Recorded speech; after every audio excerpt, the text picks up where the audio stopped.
So, back in the early 2000s, platformers were absolutely everywhere. You couldn't walk into a game store without tripping over some mascot with gloves, sneakers, and unresolved emotional trauma.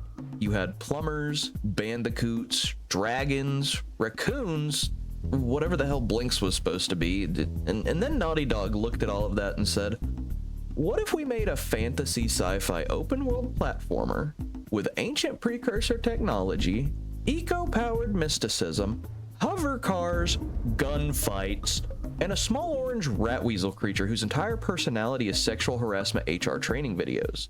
Cue Jak and Daxter. Released in 2001 for the PlayStation 2, Jak and Daxter: The Precursor Legacy became one of the defining games of the console generation, and honestly, deserved. Because underneath the cartoon aesthetics and haha funny Otzelman energy is an insanely ambitious game. No loading screens, huge connected environments, fluid animation, a world that somehow mixes caveman, steampunk, eco-magic, and sci-fi technology together without completely collapsing under its own nonsense, which is impressive because on paper this setting sounds like it was designed by pulling random genres out of a hat while somebody snorted pixie sticks in the meeting room. And at the center of it all are our two heroes. Jak, who starts the series as a silent acrobatic forest child, but over the course of the franchise slowly evolves into the Arnold Schwarzenegger of this universe. By Jak 2, this man is one leather jacket away from screaming action movie one-liners while firing enough weaponry to destabilize a small government. Meanwhile, Daxter spends the entire franchise operating under the bold scientific theory that if he flirts with enough women, eventually one of them will legally tolerate him. And against all known laws of reality, he occasionally succeeds. Seriously, this man approaches every female character with the confidence of a guy who owns 3 fake gold chains and says baby unironically. The dynamic is honestly incredible. You've got one guy slowly becoming a traumatized sci-fi super soldier, and the other is a gremlin trying to turn every apocalypse into a speed dating night. Perfect duo. And over the years, this series evolved from a bright fantasy platformer into a weirdly dark sci-fi epic involving corrupt governments, eco-warfare, time travel, guns, existentialism, and enough precursor lore to make Kingdom Hearts fans start sweating nervously. So, naturally, we're gonna talk about all of it.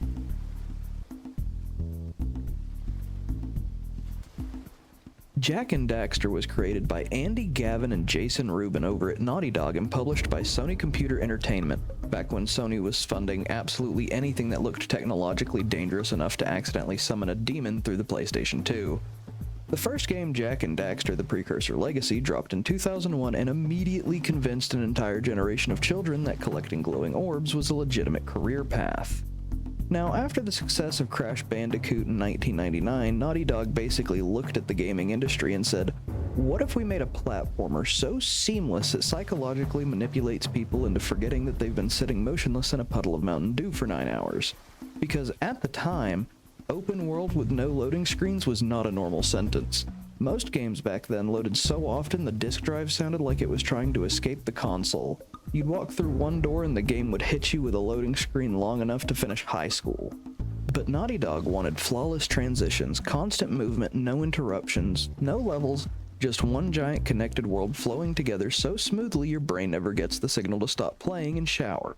And the craziest part is they had this idea before they even figured out who Jak and Daxter were supposed to be, which is the creative equivalent of building an entire mansion before remembering human beings need to exist inside of it.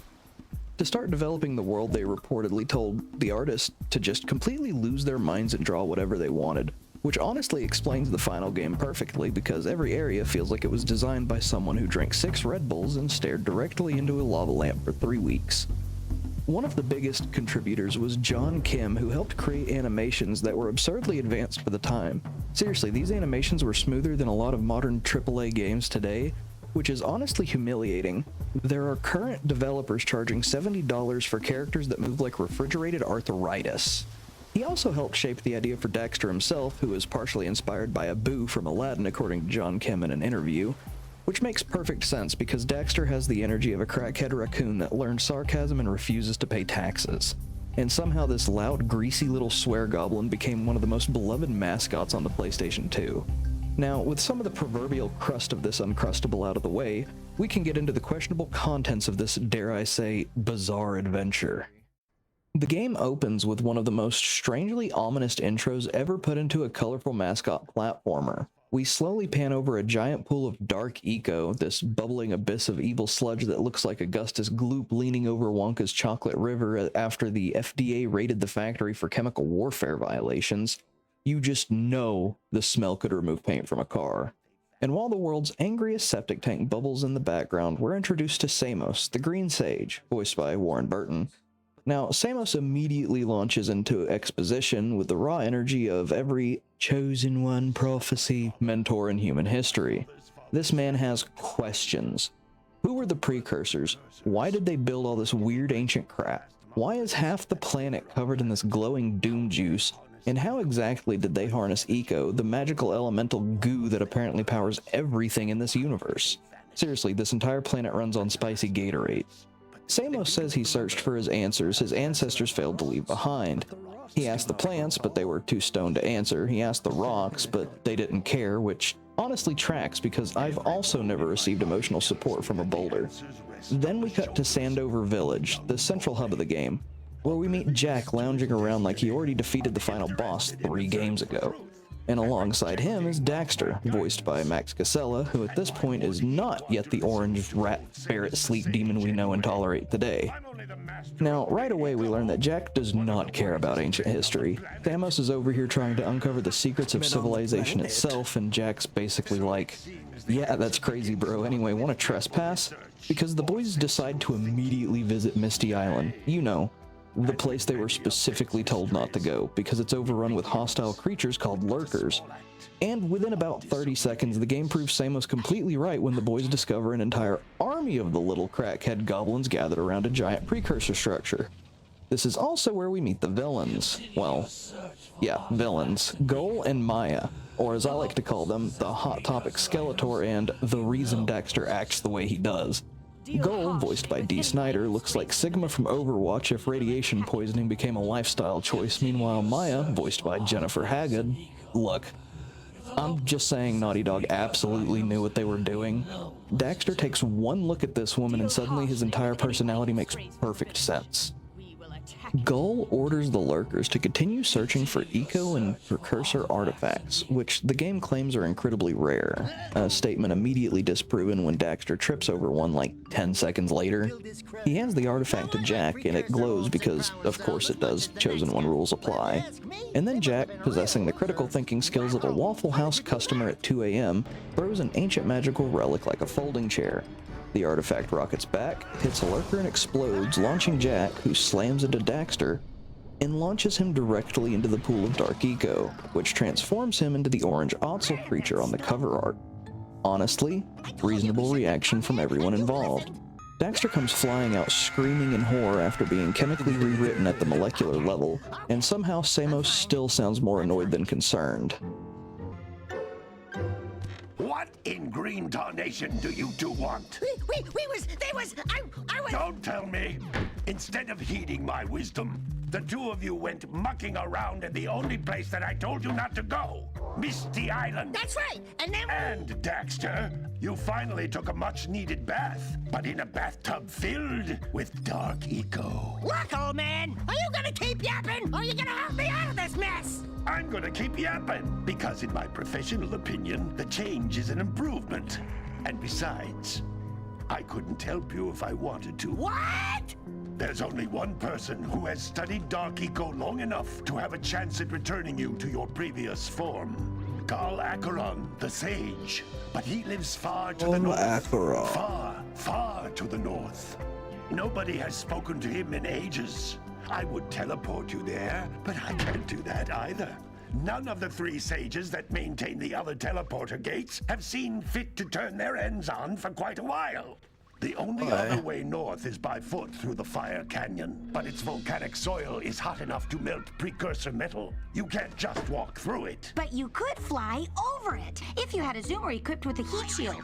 I just happen to be working on such a thing at this very moment. All I would need is 20 power cells to give it enough energy to withstand the canyon's heat. Isn't that right, Daddy? Yes, Kira, that might work. But where are a boy and a half going to get 20 power cells? From the villagers. Most of them have a power cell or two stashed away somewhere. And even if they aren't willing to just give them away, greasing their palms with a few precursor orbs should do the trick. And I bet there are even more of them out in the wilds just waiting for some brave adventurer to find. Well, we've got There a are. brave adventurer at least. Brave adventurer! You two couldn't find your way out of the village without training.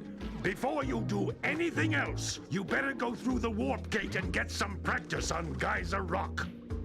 We won't find any more of that dark gooey eco stuff, will we? Cause I'd hate to fall in again and turn into you. Get in there before I turn you both into ferns. Yeah, I'd rather not be a plant. So, yeah, the only person who might be able to reverse Daxter's condition is Gull, you know, the unstable eco-terrorist currently threatening civilization. Fantastic. Now, logically, this wouldn't be that huge a problem because the sages have teleportation devices connecting all of their huts. Except apparently they all turned them off for some reason, because the sages operate technology the same way grandparents use Facebook passwords. Then we meet Kiera, voiced by Anne Garduno, Samos's daughter, and further evidence that Naughty Dog absolutely cornered the market on attractive animated women in the early 2000s. She explains that the only way to continue is through Fire Canyon, a volcanic death hallway, but the heat shields for the zoomer need power cells, which are supposedly rare ancient precursor artifacts, and apparently every random villager in town has like 3 of them sitting in a kitchen drawer somewhere. Seriously, these things are introduced like sacred relics, but the villagers hand them out for stuff like herding yaks and catching seagulls. Ah yes, brave hero. Retrieve my laundry and I shall reward you with priceless ancient technology. Makes sense. And with that, we're violently ejected out of the world's least legally distinct Stargate portal, and dropped directly into what I can only describe as West Florida. This is Geyser Rock. Palm trees, wooden bridges, questionable wildlife, fishermen with deeply suspicious life goals. The only thing missing is a shirtless man named Dale trying to sell me homemade fireworks and smoked gator meat from an airboat. But jokes aside, this game is gorgeous, and honestly still kinda is. The beaches, cliffs, rivers, jungles, and glowing eco-infused ruins all have this insanely vibrant atmosphere that just radiates early 2000s Naughty Dog charm. There's this weird cozy energy to everything. Like, yes, civilization is threatened by an ancient evil sludge, but also this world would be an incredible vacation spot if you ignored the murder goblins. And replaying this game for the first time in nearly 20 years with an actual controller again was weirdly magical for about 5 minutes, because first I had to relearn how hands work. Thankfully, Jak controls like an absolute dream. And this is one of the biggest reasons the Precursor Legacy aged so well compared to a lot of platformers from this era. Jak's movement feels buttery. Everything flows together naturally. The jumps feel responsive, the momentum feels smooth without becoming slippery. Combat transitions cleanly into movement, animations blend seamlessly into each other. You start chaining jumps, rolls, punches, spin kicks, and flips together, and suddenly you stop feeling like a guy playing a platformer and start feeling like a caffeinated parkour athlete playing several federal agencies. And when you really get into that movement rhythm, good lord, there are jumps later in this game that had my entire body locking up hard enough to produce diamonds from compressed charcoal, especially those barely grabbed the ledge by a single pixel moments. Now, this early section is obviously tutorial territory, so the game starts introducing the basics: movement, platforming, combat, collectables, and our first eco type, blue eco, which is basically electricity-flavored crack cocaine.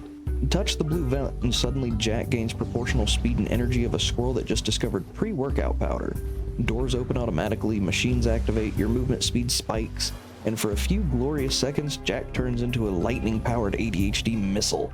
We also get introduced to green eco here, which functions as the game's healing mechanic. And honestly, I kinda love how simple it is.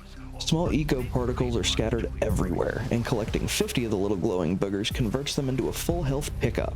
Jak's health bar itself is divided into little chunks, so one full green eco charge restores a third of your health, or, if your health is already full, it stacks on top like an extra bonus chunk, which means skilled players can basically walk around with a temporary 4th health segment like they just unlocked premium healthcare coverage. and I actually really appreciate how clean this system is. No menus, no medkits, no crafting 17 varieties of eucalyptus bandages. You just vacuum up enough magical Mountain Dew particles and your spinal injuries disappear. Efficient. But one thing that really stood out replaying this game is just the absurd amount of animation detail packed into everything. Like, Naughty Dog were absolutely flexing here. Jak waddles awkwardly when moving through shallow water, his body shifts naturally during turns and jumps, the animations subtly change depending on the momentum and terrain, and Daxter is basically a living cartoon's physics engine. Every time Jak spin kicks, Daxter gets whipped around his shoulder like an orange ferret tied to a ceiling fan. His limbs stretch, his face squashes around, his body flails elastically all over the place. The dude spends half the game getting ragdolled by Jak's movement animations, and it gives the whole game this insanely lively feel that a lot of mascot platformers from the era just didn't have. Nothing feels stiff, everything has bounce, weight, and personality. Even just standing still, the characters feel alive. So while yes, this is technically the baby tutorial area, it's also Naughty Dog spending 20 straight minutes subtly screaming, "Look how good we are at animation." Not to mention Kira's Chinese spy mosquitoes, or spy flies. She sent domestic bio drones to creepily scout around for power sales and pictures of Jak doing masculine things. There's 7 in each area, finding them all grants you a power cell. We also see here the first of many repetitive celebrations that Jak has practiced in the mirror every morning for the last 2 weeks. It's so repetitive I will try not to mention them again. We're also introduced to precursor orbs, weird little orange metal eggs scattered everywhere across the planet. These things are technically ancient artifacts too? Which means Jak and Daxter are essentially financing their adventure by aggressively looting archaeological sites. Indiana Jones would be proud. With all this done, we jump back into the legally not a Stargate to continue our adventure. Popping out of the portal, Jak and Daxter land with the kind of acrobatic precision that would earn straight 10s at the Olympics if the Olympics included reckless child endangerment through interpretive parkour. Naturally, Samos is there waiting for us because mentor characters in fantasy games possess the supernatural ability to appear wherever the plot needs them, and after congratulating the boys for surviving approximately 6 whole minutes outside of supervision, Samos immediately informs us that the road ahead will be far more dangerous than anything we face so far, which is classic video game NPC behavior. You kill 30 monsters, survive ancient ruins, nearly die in toxic sludge, and the old wizard still hits you with, but your true challenge begins now. Brother, I just watched my friend get chemically transformed into a traffic cone mongoose. How much worse can it get? Of course, Jak and Daxter are already itching to continue their adventure, which at this point mostly consists of trespassing and accidentally activating forbidden ancient technology, so Samos finally gives us our first real mission. Go unclog the green eco harvesters. Now, these harvesters are basically guided by the lamps. Yeah, it shows it right here. You just follow the lamps and you'll end up there. And before sending us off, Samos delivers one of the most legendary vocal performances in the entire game, because instead of calmly explaining the mission like a normal human being, this man unleashes a sound that can only be described as a walrus being exercised through a didgeridoo. Get out of here! Yeah. Absolute cinema. And just like that, we officially have free reign over the game's open world, or at least the parts that allow poor people with limited power cells to access.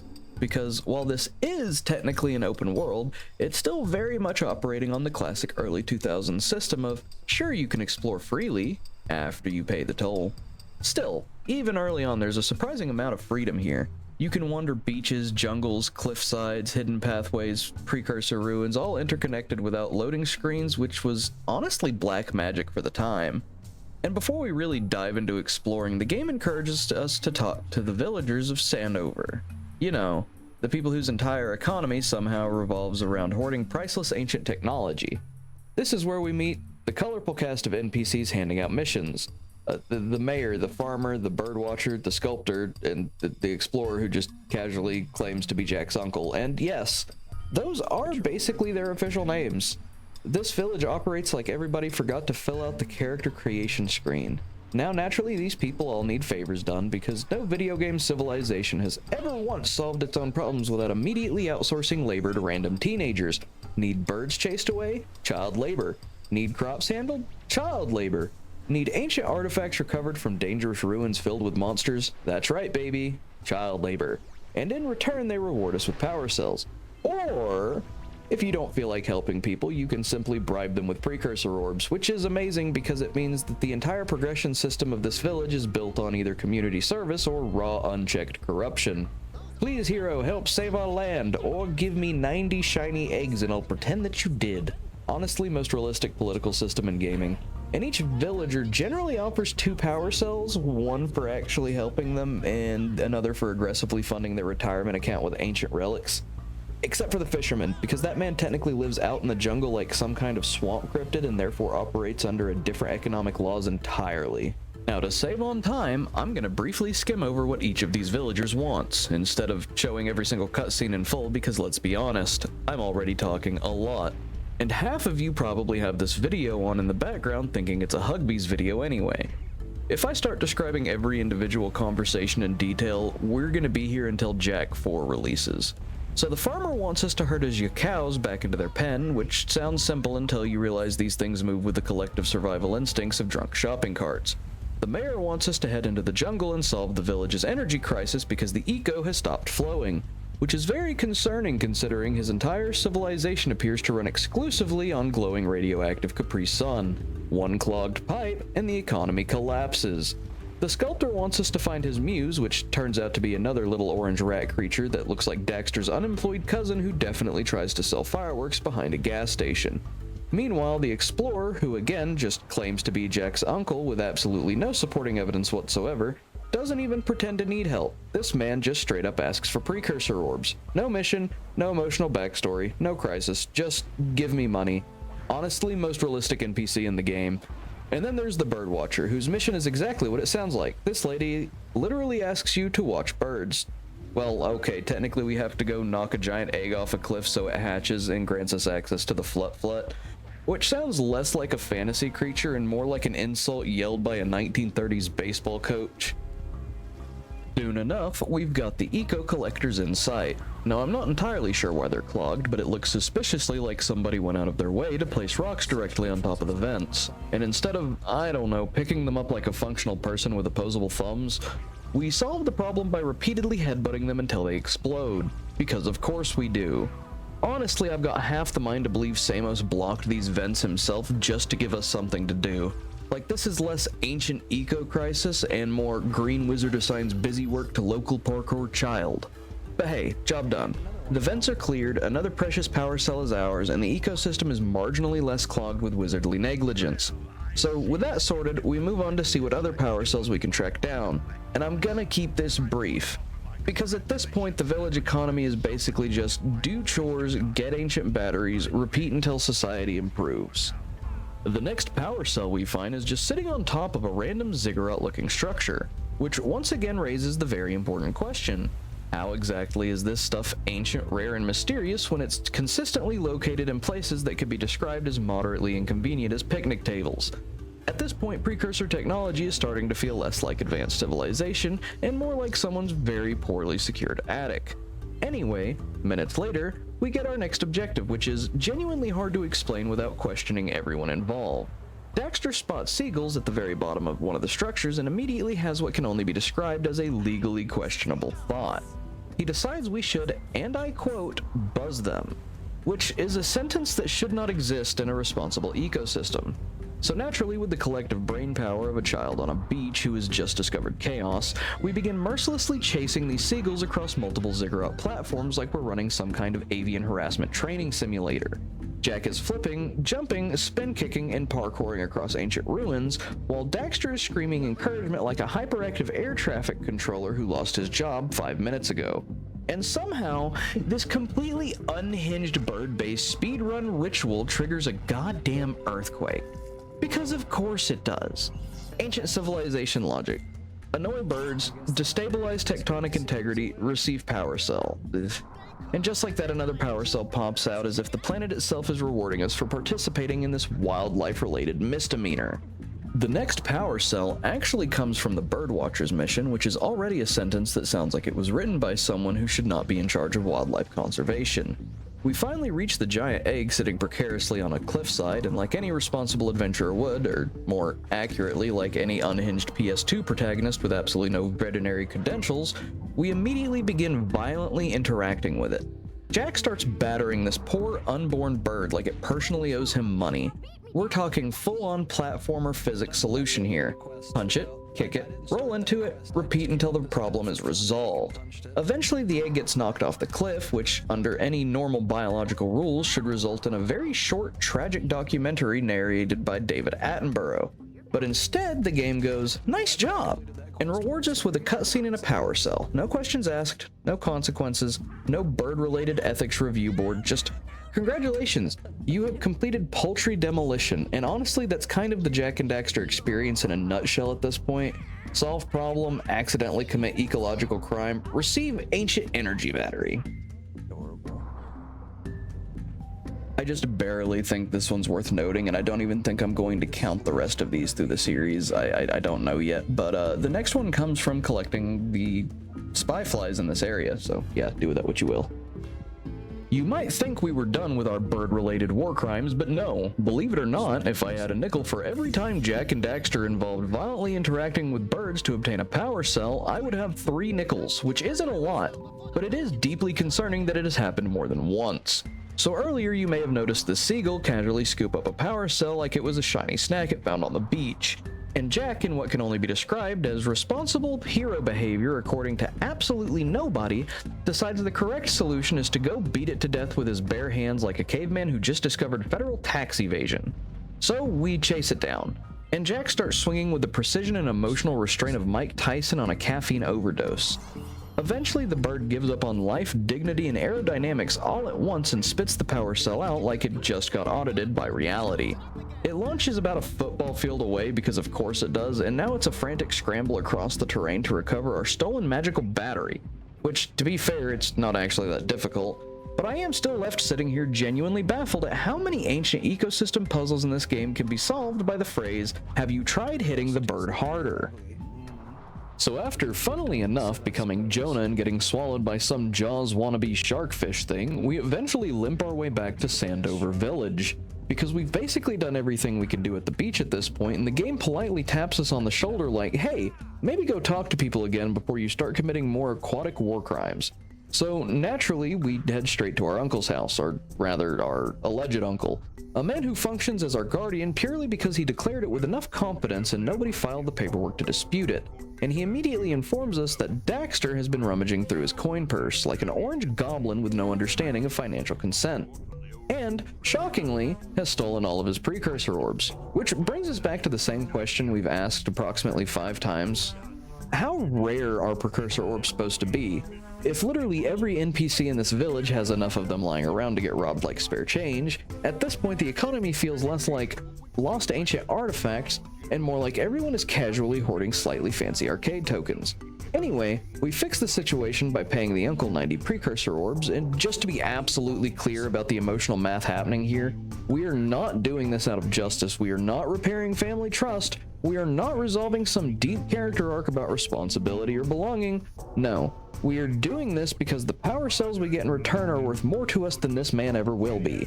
That is the hierarchy. Uncle, legally optional. Power cell, progression, mobility, survival. So we hand over the orbs without hesitation, settle the theft, and immediately prioritize the ancient batteries over any concept of familial obligation whatsoever, just as nature intended. We immediately follow up by heading to the mayor's house. He doesn't have a name, he is simply the mayor, because this village operates on the principle that titles are more important than identity. And when we arrive, he immediately starts talking about the previously mentioned eco situation, specifically the fact that eco is no longer flowing properly into the village, which again is a very alarming sentence when your entire civilization runs on glowing magical fluids. He points up above his head to this big set of gears inside his weird little hut house contraption and explains how the system works. When eco flows correctly, the gears spin. When the gears spin, the village has power. When the village has power, people can continue pretending this is a stable and functional economy instead of a glowing liquid dependency crisis waiting to happen. It's actually a surprisingly clean little system if you ignore the fact that it's one clogged magical pipe away from total societal collapse. Then, almost casually, he also lets us in on a little extra detail. He is extremely corrupt. Like, not even subtly, just openly. He basically offers us a power cell in exchange for funding his next political campaign, which is the most accurate depiction of government I think I've ever seen in a PS2 game. but we politely declined for now, because we have, very recently, spent all of our precursor orbs bribing our legally ambiguous uncle like it was rent money. So instead we file that away under future financial crimes and move on. Next we enter a cutscene with the sculptor, and immediately things get a little uncomfortable, because this man takes one look at Daxter and mistakes him for his little fuzzy buddy, which on its own sounds harmless until you remember Daxter is a sentient orange oncel with the emotional boundaries of a raccoon at a convenience store. This guy then goes on to explain that he is, in fact, a true artist who definitely, absolutely 100% passed art school with flying colors and no suspicious grading inconsistencies whatsoever. But he can only physically create art when he is in the presence of his muse, which is a sentence that should immediately disqualify you from owning a chisel. And of course, he offers us a power cell if we go back to Misty Island. Yes, that Misty Island. The same one from the beginning of the game. The one filled with lurkers, bad decisions, and the lingering emotional trauma of our first major "we were told not to go there" incident. But now we're being sent back to go catch his muse, which, judging by how this man is behaving, could be a small animal, a mystical creature, or just Daxter if we leave him unattended near a pedestal for too long. We will of course be coming back to this, because nothing says early game progression like revisiting the site of your first disaster to commit a second, slightly more artistic disaster for payment. Just when you think we're finally done with our ongoing ecological crimes, you are of course wrong, because animal abuse is apparently a cornerstone of the Jak and Daxter economy, for reasons. This is where we meet the farmer, a man who immediately explains his yak cows are being scared off by lurkers or something along those lines. Honestly, the specifics don't matter because the solution is always the same in this universe. Please solve my livestock crisis with violence. He offers us a power cell if we gather them back into the pen. Simple enough, right? Wrong. Because for the next 2 minutes of your life, you are essentially playing herd the cows, except the cows are panicking, the terrain is awkward, and Jak is solving it all with the raw physical persuasion of a brick wall with legs. You are not guiding these animals. You are beating the livestock into compliance with the enthusiasm of someone who has never once questioned whether this is morally correct. It's less gentle herding sim and more, what happens when a 13-year-old boy also discovers the wonder of beating meat for 2 minutes? And somehow, after about 2 or 3 minutes of chaotic bovine chaos, everything is where it needs to be. The farmer is happy, the yakos are traumatized, and we are rewarded with a power cell like this is a completely normal and ethical transaction, which in Jak and Daxter terms, it absolutely is. Well done, my boy.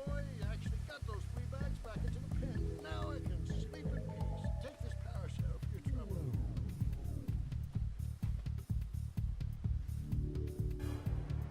Damn, bro, sleepy.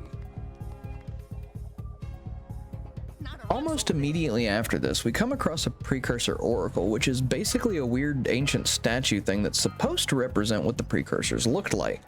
But honestly, look at it. This thing looks less like Lost Advanced Civilization and more like a decorative candle holder that escaped from an HR nightmare.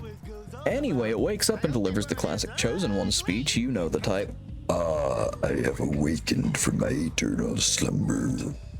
Behold, the true hero stands before me.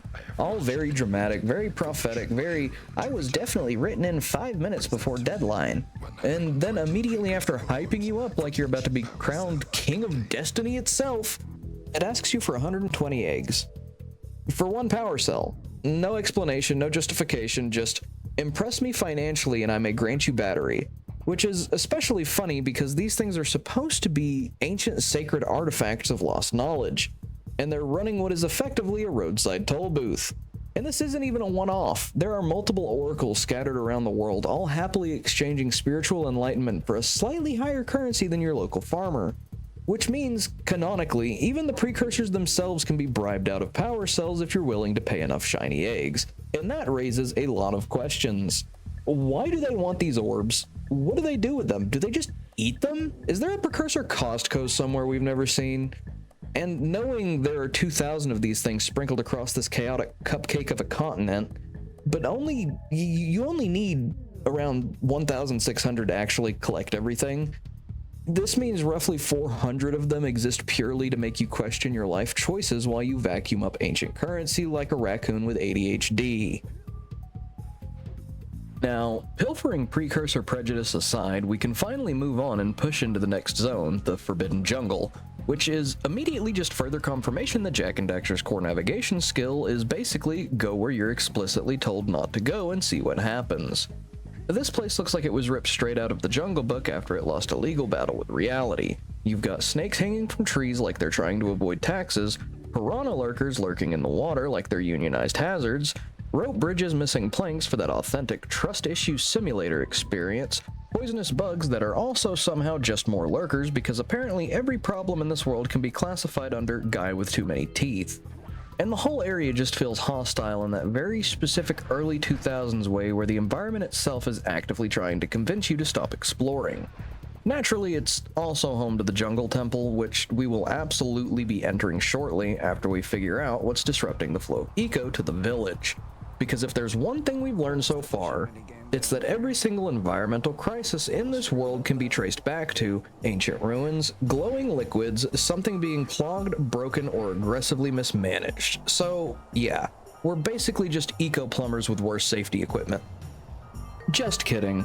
This is actually the next place we're heading into, and definitely not because I misremembered my own playthrough. That would be ridiculous. Moving on, we enter the Jungle Temple and immediately get a much better look at Precursor architecture up close. And honestly, it still kind of holds up. You've got these vibrant blue electrical patterns running through everything, deep bronze walls, glowing circuitry-like designs embedded into the environment. It's this strange blend of ancient structure and sci-fi energy grid. It's like someone tried to build an Aztec temple but also hired a contractor from the future who only works in neon lighting and forbidden technology. The vibe is weirdly elegant, actually. Like ancient civilization that absolutely should not have had access to electricity but definitely did anyway. And of course, because this is Jak and Daxter, the temple doesn't just look interesting. It also conveniently contains more power cells just sitting around like forgotten lunch money. So we grab a couple along the way and keep pushing deeper. Because at this point, our life mission is less save the world and more systematically strip mine every vaguely important structure for battery-shaped artifacts. And slowly but surely we're inching closer to the actual problem behind the eco-disruption. And after more than a couple of parkour challenges and a couple catastrophically clownish deaths later, we finally arrive at the first boss of the run. Now, from what I could find, this thing is literally just called a dark eco plant, which feels wildly underwhelming for something that looks like a monstrous mutant marigold grown in Satan's community garden. This giant cartoonish carnivorous carnation is apparently responsible for all the little spiked vines we've been fighting throughout the jungle as well. Which honestly makes sense because this entire ecosystem feels like it's one bad rainfall away from becoming a botanical bloodbath, and I'm not gonna lie, this thing actually cost me a couple of lives and a mild amount of frustration at my own spectacular lack of skill. Not because the boss is brutally difficult or anything, but because my reflexes occasionally function like they're being delivered through smoke signals. The fight itself is pretty straightforward once you've learned the pattern, dodge the attacks, climb the pedals, and punch this poisonous petunia directly in the face.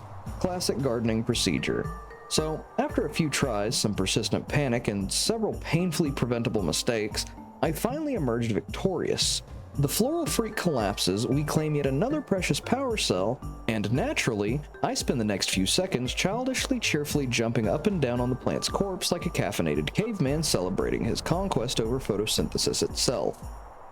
Side note, I would like to know the dev responsible for making a jump pad that literally just kills you to fall damage. After exploring for a while longer, we eventually stumble across... I genuinely do not know what this thing is supposed to be. Is it a V8 engine? A giant generator? Advanced precursor technology? This thing looks like somebody scaled up a DeWalt power generator just enough to legally classify it as a jump puzzle. There's glowing energy everywhere, giant rotating mechanism, metallic platforms, and the whole thing feels like an ancient aliens discovered Home Depot. And after platforming our way around this industrial fever dream, we finally discover the cause of the eco blockage. And I need you to understand how unbelievably stupid this reveal is. There is a mirror in front of the eco beam. That's it. That is the crisis. Not some massive collapse structure, not corrupted machinery, not a giant monster siphoning energy. No. Just somebody literally propped up a couple of tiny hand mirrors tied to sticks and leaves in front of the lasers so it wouldn't redirect towards the village anymore. Why? Who did this? I am baffled. Some absolute menace woke up one morning and said, you know, it would be hilarious, domestic terrorism through arts and crafts. And they hiked all the way into the forbidden jungle just to mildly inconvenience the local power grid. Honestly, at this point, I'm convinced it was Samos again. This has his fingerprints all over it. First was the green eco vents are being mysteriously blocked with breakable rocks, and now the eco beam is being stopped by the world's most aggressively low-budget mirror setup. Damn you, old man. This entire adventure is starting to feel less like Chosen Hero saves the world and more like wizard side quests being manufactured because the old man is bored.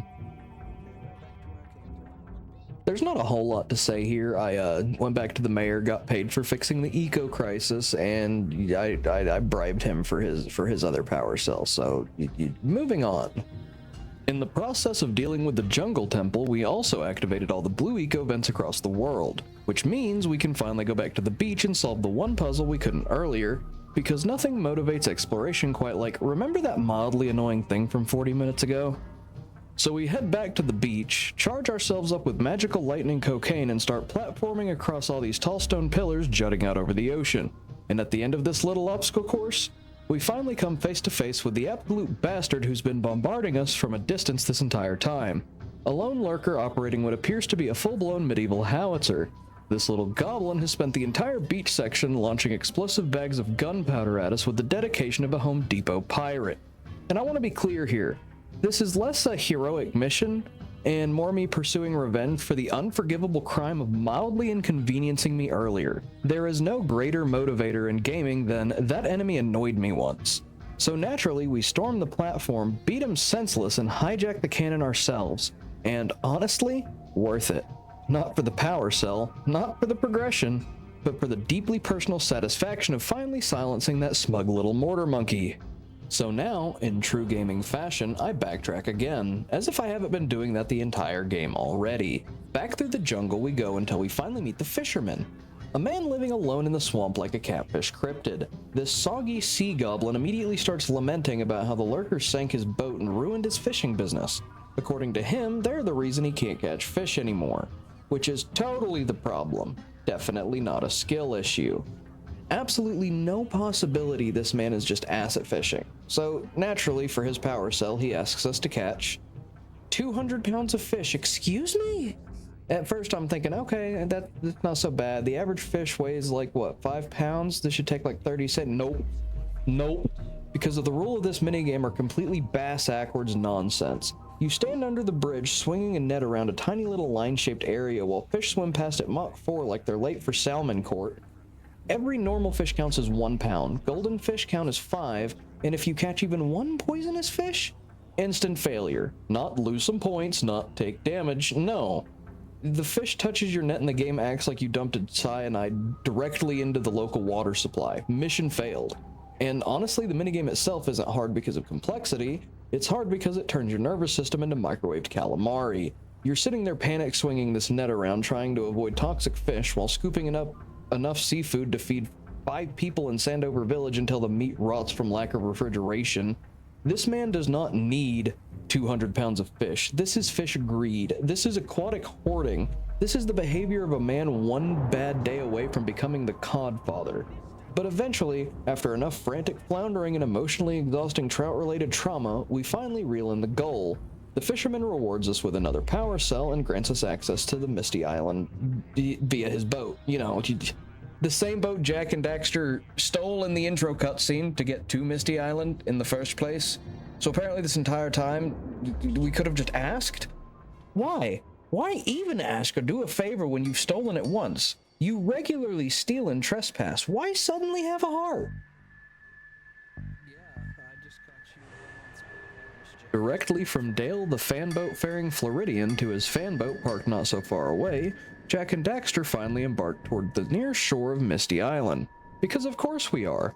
Nothing says heroic quest for ancient salvation quite like borrowing a swamp man's boat and immediately using it to return to the exact place we were explicitly told not to go in the opening act. We're heading back in search of more power cells and also that Muse the sculpture mentioned earlier. You know, the furry little dude. And it doesn't take long to spot the adorable little bastard either, just casually vibing on the island like he didn't just become the center of a very expensive errand chain. Now, catching him? That's a whole different story. Because it takes almost as long as it did to convince those seagulls earlier that they no longer needed ownership of their internal organs. So naturally what follows is a chaotic sequence of parkour, bad decisions, and sheer stubborn persistence as we chase this thing across terrain that's absolutely not designed for human emotional stability. It's fast, it's annoying, it's just elusive enough to make you question your life choices, and somewhere between jumping cliffs, missing platforms, and yelling at a small creature that refuses to respect my authority, you start to realize something important about Misty Island. Everything here is either trying to kill you, ignore you, or make you question why you left Sandover Village in the first place. Next thing you know, as I'm exploring around the island, I stumble into this area and immediately realize one of two things.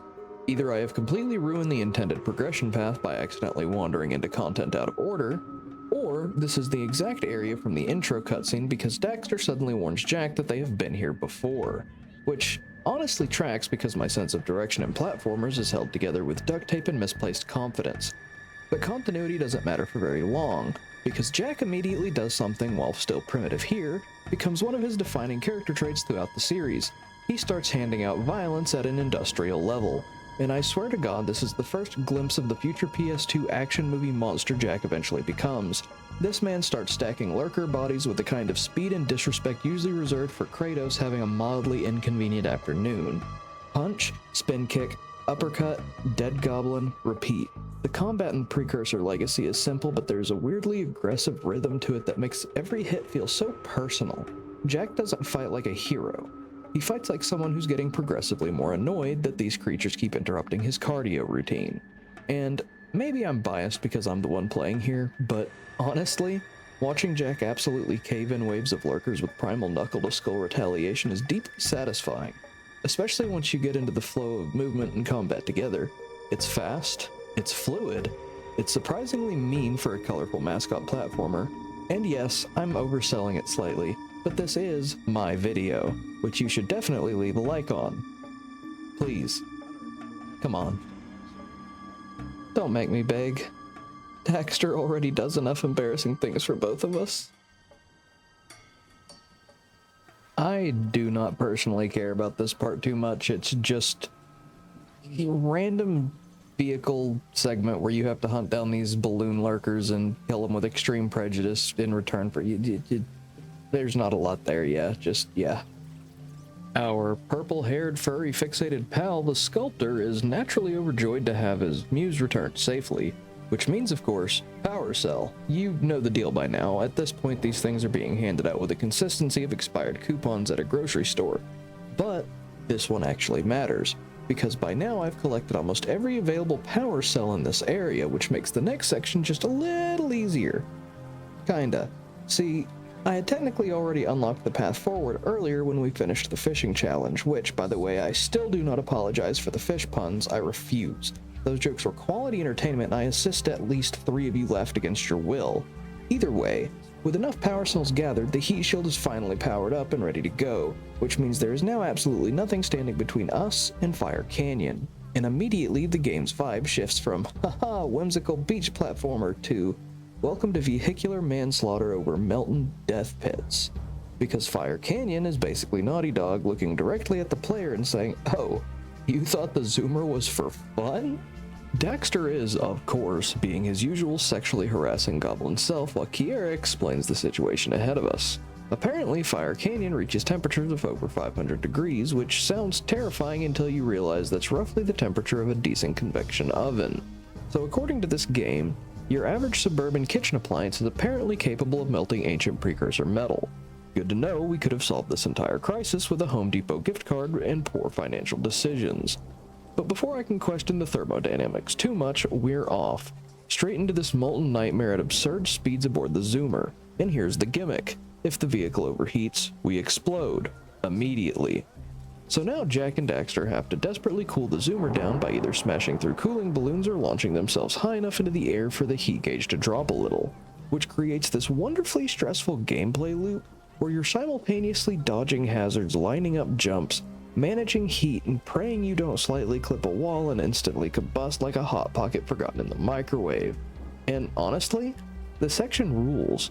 It's not brutally difficult or anything. I think I cleared it in like 2 tries, but it feels exhilarating. The speed, the music, the lava everywhere, the constant pressure from the heat gauge. It's one of the first moments in the game where Jak and Daxter really lock in that cinematic high-speed adventure energy the series becomes known for. It's chaotic, it's intense, it's genuinely fun as hell, and for a brief shining moment, you stop thinking about how you spent the last 3 hours assaulting wildlife for batteries. Arriving at the end of Fire Canyon, we officially enter the second major phase of the game, and more importantly, we enter the territory of John DeCrosta, who voices the Blue Sage, a character who, unlike Samos or Gull, or basically anyone remotely important, doesn't actually get a real name, because apparently the Sage naming budget was exhausted after Green Guy. But the Blue Sage himself is an interesting looking individual. This is one of those character designs where you can actively tell the Naughty Dog team was sitting around the room going, what if we make him look even weirder? And then nobody stopped them. Just look at this goober. Anyway, we enter his hut, which is basically this giant techno-eco laboratory full of machinery, glowing energy, and suspicious workplace safety violations. We activate the legally distinct Not a Stargate portal to let Samos and Kiara through, and immediately realize something is very wrong. The Blue Sage is missing, the entire place is trashed, there are fires everywhere, machinery is exploding, and outside, looming over the mountain, is this gigantic 3-story lurker called Claw, absolutely hurling magma boulders into the village like an angry volcano union worker. One of these molten monstrosities has completely blocked the path forward, which honestly feels like a pretty serious problem. Thankfully, we soon discovered the Blue Sage had conveniently built a machine specifically capable of lifting said boulder, because apparently every sage in this world spends their free time inventing hyper-specific crisis equipment for situations they never elaborate on. But can you guess what the machine needs to function? Go on. Take a wild guess. That's right. More power cells. At this point, Jak and Daxter isn't an adventure game anymore. It's a battery collection simulator disguised as a fantasy epic. Leaving to get started, the first person we bump into is the geologist, because at this point, I'm genuinely convinced nobody in this game has an actual name, just job descriptions and vague responsibilities. This rock-cobbling cave-adjacent field scientist immediately hits Jak and Daxter with, "Do you know anything about the digging habit of lightning moles?" To which my brain instantly responds with, who the fuck starts a conversation like that? I just sat down. But instead of acknowledging how unhinged the opener is, she calmly explains that if we help her, we might get to see her boulders, which sounds suspiciously like either a geology feature or something you should not say in polite company. Naturally, we agree to help, because the currency of this universe is emotional damage and ancient batteries. Before embarking on this epic journey of Zoomer-based wildlife intimidation, I first meet the other 2 residents of this wonderfully unnamed town. Again, no formal names, just job descriptions and emotional instability. First up, the gambler. The guy immediately gives off financial ruin and human form energy. He's standing there inside a barrel like some kind of shameful collectible item, explaining that he's currently stuck there because he bet all of his money on the warrior in the whole go fight Claw situation, which is already a catastrophic life decision. But then he instantly pivots and tries to hire us for an illegal racing circuit set in the exact same field where we're about to go hunt lightning moles. So his life trajectory is basically bad bet, worse consequences, immediately escalate into street racing crime. Naturally, I accept, because apparently my moral compass is calibrated to whatever gives me a power cell or mild chaos. Then we meet the warrior. And this guy looks like Dave the Barbarian if Dave also had the emotional resilience of a collapsing tent. He's the village's supposed protector, the guy who's been holding off lurkers for years, and he says all this while sounding like he's one mildly strong breeze away from crying into his own armor. Claw shows up once, beat him, and now his entire solution is remove the floating bridges and charge a 90 precursor orb fee to fix them, which is, frankly, bitch move, dude. Anyway, with all that ignored, we finally get back to the actual objective, the lightning moles. And now it's time for the real gameplay loop, hitting a bunch of blind underground gremlins with a zoomer until they develop emotional coping mechanisms and hide in holes. Let the psychological off-road safari begin. The mission is simple in concept and absolutely unhinged in execution. We have to aggressively drive the zoomer around these blind lightning mole creatures to scare them into finding their holes and hiding inside them, which is a sentence that should immediately be flagged by several wildlife protection agencies. So what follows is basically a high-speed psychological warfare against subterranean Pikachu hyena hybrids. You're just zipping around, boosting, cutting them off, hurting them like you're running a very unethical safari tour operator, until they panic hard enough to dive into their burrows and basically cry underground from the emotional trauma. And yes, that is the actual solution. Not capturing them, not studying them, just sustained vehicular harassment until they give up on surface life. And so, we do exactly that. Zoomer screaming across the terrain, lightning moles panicking like they just got a parking ticket from God, me fully locked in, committing crimes that feel completely natural in this bizarre ecosystem, and somehow it works, because of course it does. In the same instance, I also spent like 15 minutes chasing down these specific purple diaper-wearing whatever the hell these lurkers are. Again, do this information what you will. I don't care too much. And because I'm already in the area, I figure I might as well run this little street race too. Street race being a very generous term for what is essentially grassy plains, precursor ruins, awkward stone mounds, and a questionable commitment to occupational safety. But hey, rules are rules. So we're off, tearing through the landscape at high speed, boosting across glowing rings that mark the track like someone tried to design a racetrack using leftover sci-fi party decorations. And honestly, it's not difficult. But it is fun. There's something weirdly satisfying about weaving through ruins, skimming past obstacles, and threading the zoomer through these glowing checkpoints while the whole thing just barely holds together at high speed. It's chaotic in that very early PS2 way where the game feels like it's daring you to lose control, but also quietly rewarding you for not doing anything stupid. So yeah, it's a pretty solid diversion. Forgive my lack of overwhelming enthusiasm here, by the way. I've been recording and editing this for like 15 hours straight at this point, so my brain is currently operating at half-dead precursor artifact levels of functionality. But still, race complete, speed achieved, probably several safety violations committed. Classic. See you in the morning. Good morning, everyone. I'm back from a quick rest, and my PC is being really stupid. Starting off strong, this segment is actually pretty simple. Some absolute asshole has poisoned a whole field of plants with dark eco, leaving them looking less like healthy aloe vera and more like a carton of gas station tobacco left in direct sunlight for 6 weeks.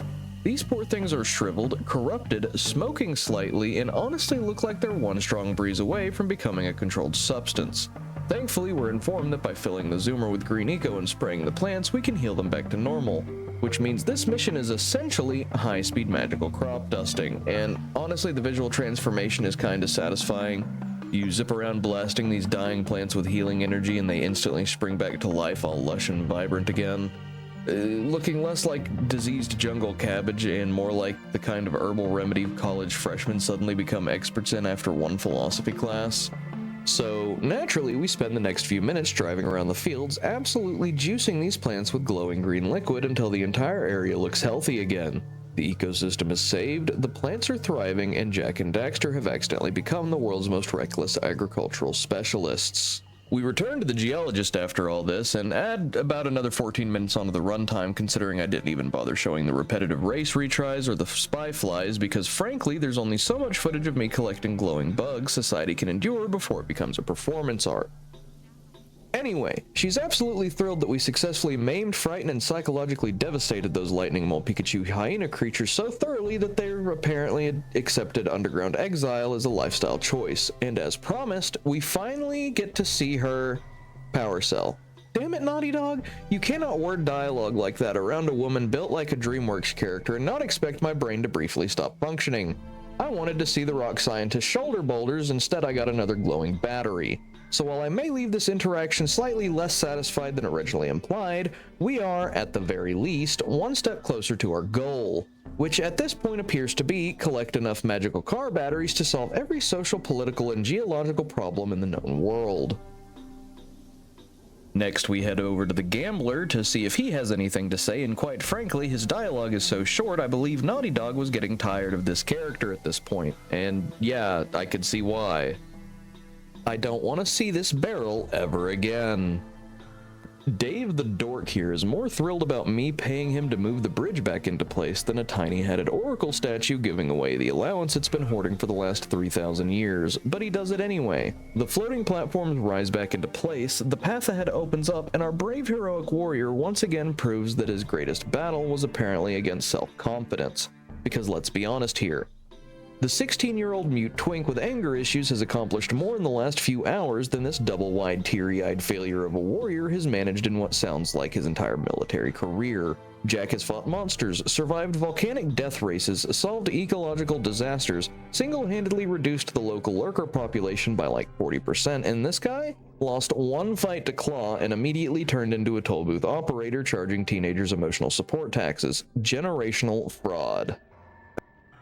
Now, right off the rip, I need to talk about just how absolutely gorgeous the aesthetics of the Precursor Basin and especially this water temple area are. Because compared to the jungle temple earlier, this place feels like the full realization of that weird ancient future civilization vibe Naughty Dog was chasing. The bronze and copper walls are now glowing with these brilliant deep blues and aquamarine greens that I genuinely cannot describe without sounding like I'm reviewing kitchen tile samples. Bright electrical coils pulse through the hallways, massive chambers hum with energy. There's water everywhere, water you can swim in, except half of it is covered by this glowing green electrical shielding that immediately hurts you if you touch it, turning entire rooms into timed platforming puzzles, fueled by panic and electricity. And aesthetically, this place reeks of the early 2000s futuristic advanced technology vibe. In the best way possible though. Everything glows, everything hums, everything looks like it should either power a spaceship or accidentally erase your memory. It's got that same visual energy as every sci-fi movie from the era where people thought the future would consist entirely of neon lights, transparent screens, chrome surfaces nobody could keep their fingerprints off of. And honestly, I love it. Even though I absolutely hate actually playing through the parts of these areas, because this is also where the game starts making it very clear that the difficulty curve is waking up and choosing violence. Enemies get more aggressive, platforming gets tighter, timed puzzles start demanding actual precision instead of just vague confidence and prayer, and the game begins introducing more enemy combinations and environmental hazards that force you to think just a little harder about movement and positioning. This is where Jak and Daxter starts transitioning from fun mascot platformer into, oh, okay, the game expects me to know what I'm doing now. And despite the frustration, this might genuinely be one of my favorite environments in the entire game purely because of how strong the atmosphere is. It feels ancient, it feels futuristic, and most importantly, it feels exactly like the kind of place a 16-year-old in 2001 would look at and go, dude, this is the coolest thing ever made. What really sells this place though is how simple the puzzles are on paper and how quickly they stop feeling simple the moment you actually try to execute them. It's not doing that modern thing where every solution is spelled out for you in glowing yellow paint, arrows, and please press X here signage slapped onto every climbable surface like the environment is gently coaching you through life. Instead, this game just trusts you a bit. If a platform looks reachable, it probably is. If a timing window feels tight, it probably is. If a laser grid looks like it will absolutely delete you from existence, it most definitely will, and that's kind of refreshing in a weird way. You're not being handheld through every jump like a toddler at a playground. You're just dropped into these rooms with moving platforms, rotating mechanisms, rising water levels, and electrical barriers and told, figure it out. And you do, eventually. After a few questionable attempts and some very avoidable failures, the puzzles themselves aren't complicated. It's usually just timing, movement, and understanding how the systems interact, but they feel active rather than decorative, like the environment isn't just a backdrop. It's something you're actually negotiating with. And honestly, it's also really nice not to have every climbable surface coated in neon yellow paint like modern games do. There's something about the older design philosophy where the world doesn't explicitly tell you what you're allowed to touch, you just learn it by playing, by experimenting, by occasionally falling into electrified water and going, ah, noted. And the water temple leans into this perfectly. It's clean enough to read, but not so signposted that it feels like a guided tour. It strikes that weird balance where you feel smart for solving things even when the solution was basically just stand on platform, don't die, and press switch at the correct time. And as much as it tries to kill you in increasingly elegant ways, it's still kind of peaceful in its own chaotic glowing blue ancient machinery kind of way. Now this next puzzle is where the water temple shows off a little. It's the setup of 13 floating platforms suspended over glowing water, all arranged in this deceptively simple pattern that looks like it should take 10 seconds. And then immediately it turns into a small logic crisis the moment you step on the first one. The goal is straightforward. Each platform needs to be activated by jumping on it, but here's the twist. You can't hit the same block twice. Which means this stops being platforming and starts being spatial planning disguised as movement. You have to map it out in your head or just commit to a route and pray your instincts are better than your attention span. Because if you mess it up, you don't just fail the puzzle, you're basically soft reset the entire sequence and you get to rethink your life choices while hovering over electrified water. But when it clicks, it feels amazing. You chain these jumps together across glowing cyan platforms, each one lighting up behind you like you're drawing a path through the air in real time. It's not flashy in a modern sense, no cutscenes telling you you're smart, no UI celebration screaming at you, just you. Movement, timing, and a door slowly unlocking at the end because you actually solved something cleanly. And honestly, this is where the water temple shines the most. Not because it's complex or overwhelming, but because it respects your ability to figure out. It's one of those puzzles that feels like it's saying, here's the system, don't overthink it, just don't mess it up. And when you finally land on that last platform and the door opens for the power cell, it's the perfect mix of, yeah, I actually earned that one, and relief. And then there's another section, not really a puzzle, more just, hey, this is neat. This long metal slide built into the temple, except it's also an underwater tube at the same time. So as you drop in, you're basically sliding through this transparent tunnel while water rushes all around you, bubbles streaking past the little windows, lights flickering on and off. It's just cool. It's just cool. No complicated mechanics, no brain-burning logic puzzle, just pure momentum and movement. You're sliding forward at speed while dodging obstacles that pop into your path, forcing quick reactions without ever breaking the flow. It's simple, but it works really well because it leans into that feeling of speed and environment at the same time. Like you're being carried through the inside of some massive ancient machine that still somehow has water running through it. And honestly, it's one of the segments where you could tell they just wanted to make something fun to experience rather than solve. No stress, no overthinking, just you, a glowing underwater tube, and a controlled descent through chaos. The last segment spirals right into the footage you're seeing now, where we're once again harnessing the absolutely unlicensed government questionable goodness of Blue Eco to spin these weird globe things faster than Jotaro Kujo can throw a punch in JoJo's Bizarre Adventure. And I want to stress these are not puzzles. These are ancient precursor mechanisms that are somehow being powered by what can only be described as glowing gameplay cocaine.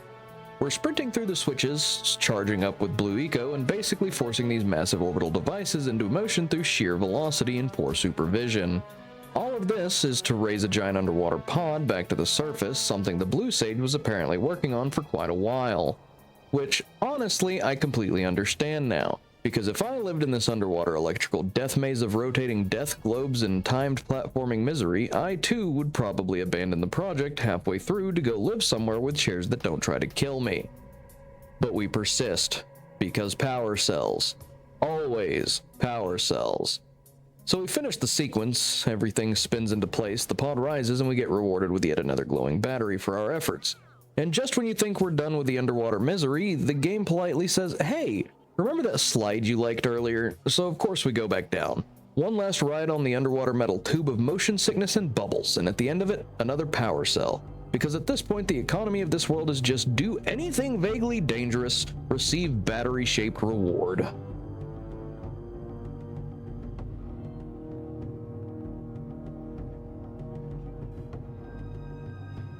But of course, nothing is ever just that easy. The second we grab the power cell, the game immediately reveals that we are standing inside a massive underwater dark eco silo.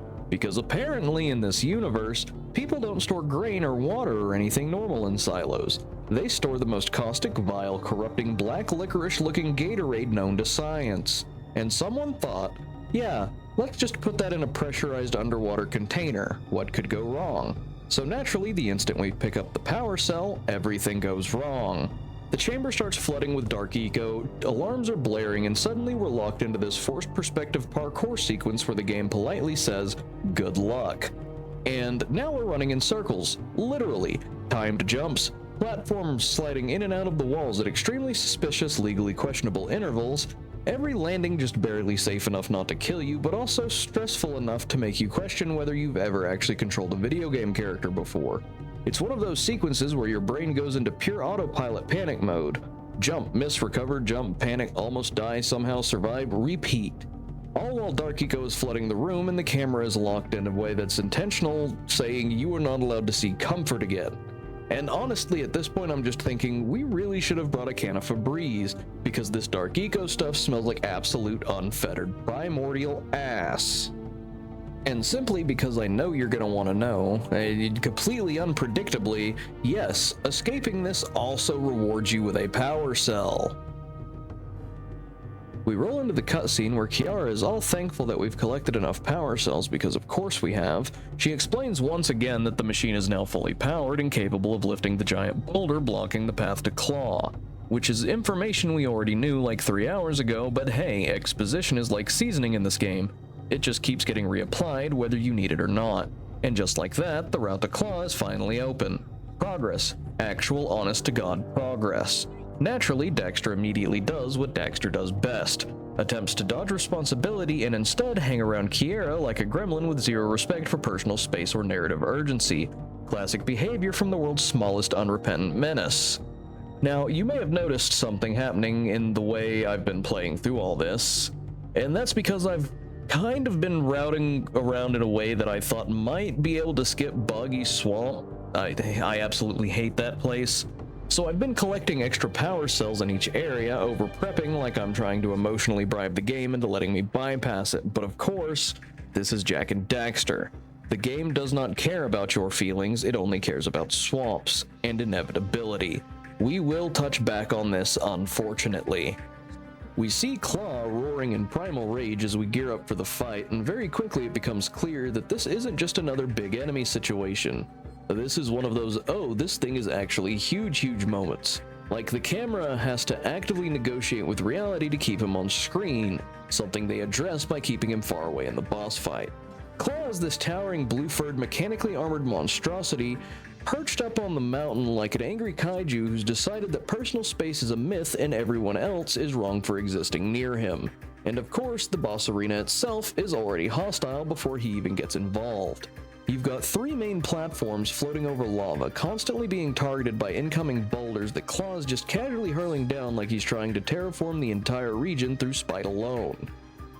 So the whole fight starts off as this constant cycle of dodge, reposition, panic, dodge, question your life choices, and nothing ever stops moving, nothing ever feels safe. The platforms are just barely stable enough to convince you they won't collapse immediately, which honestly feels like emotional manipulation from the level designers. Then, mid-chaos, Blue Eco shows up, that wonderful glowing substance that basically behaves like distilled caffeine and bad decisions, and we use it to activate these ancient mechanisms that construct a bridge between the platforms. Which is great in theory, except now we're exposed to cross said bridge while being actively hunted by a guy who is apparently sponsored by the Launch a Large Rocket Strangers Foundation. So you're sprinting across the newly formed path, trying not to get obliterated mid-jump, while the entire arena is shaking under repeated impacts from above. And just when you think you've stabilized, the fight shifts again. Now we're collecting yellow eco from specific nodes in the arena, which turns Jak into a temporary walking artillery platform, and using it to fire projectiles back at Claw, which is where the fight starts turning from surviving in the chaos into understand the chaos enough to weaponize it. Now, I will fully admit something here. I am not the smartest cookie, and this fight absolutely exposed that fact multiple times. It took me a while to actually understand the flow of everything happening here. Even once I did understand it, I still managed to mess it up repeatedly because my coordination at this stage of life is somewhere between reactive and legally delayed.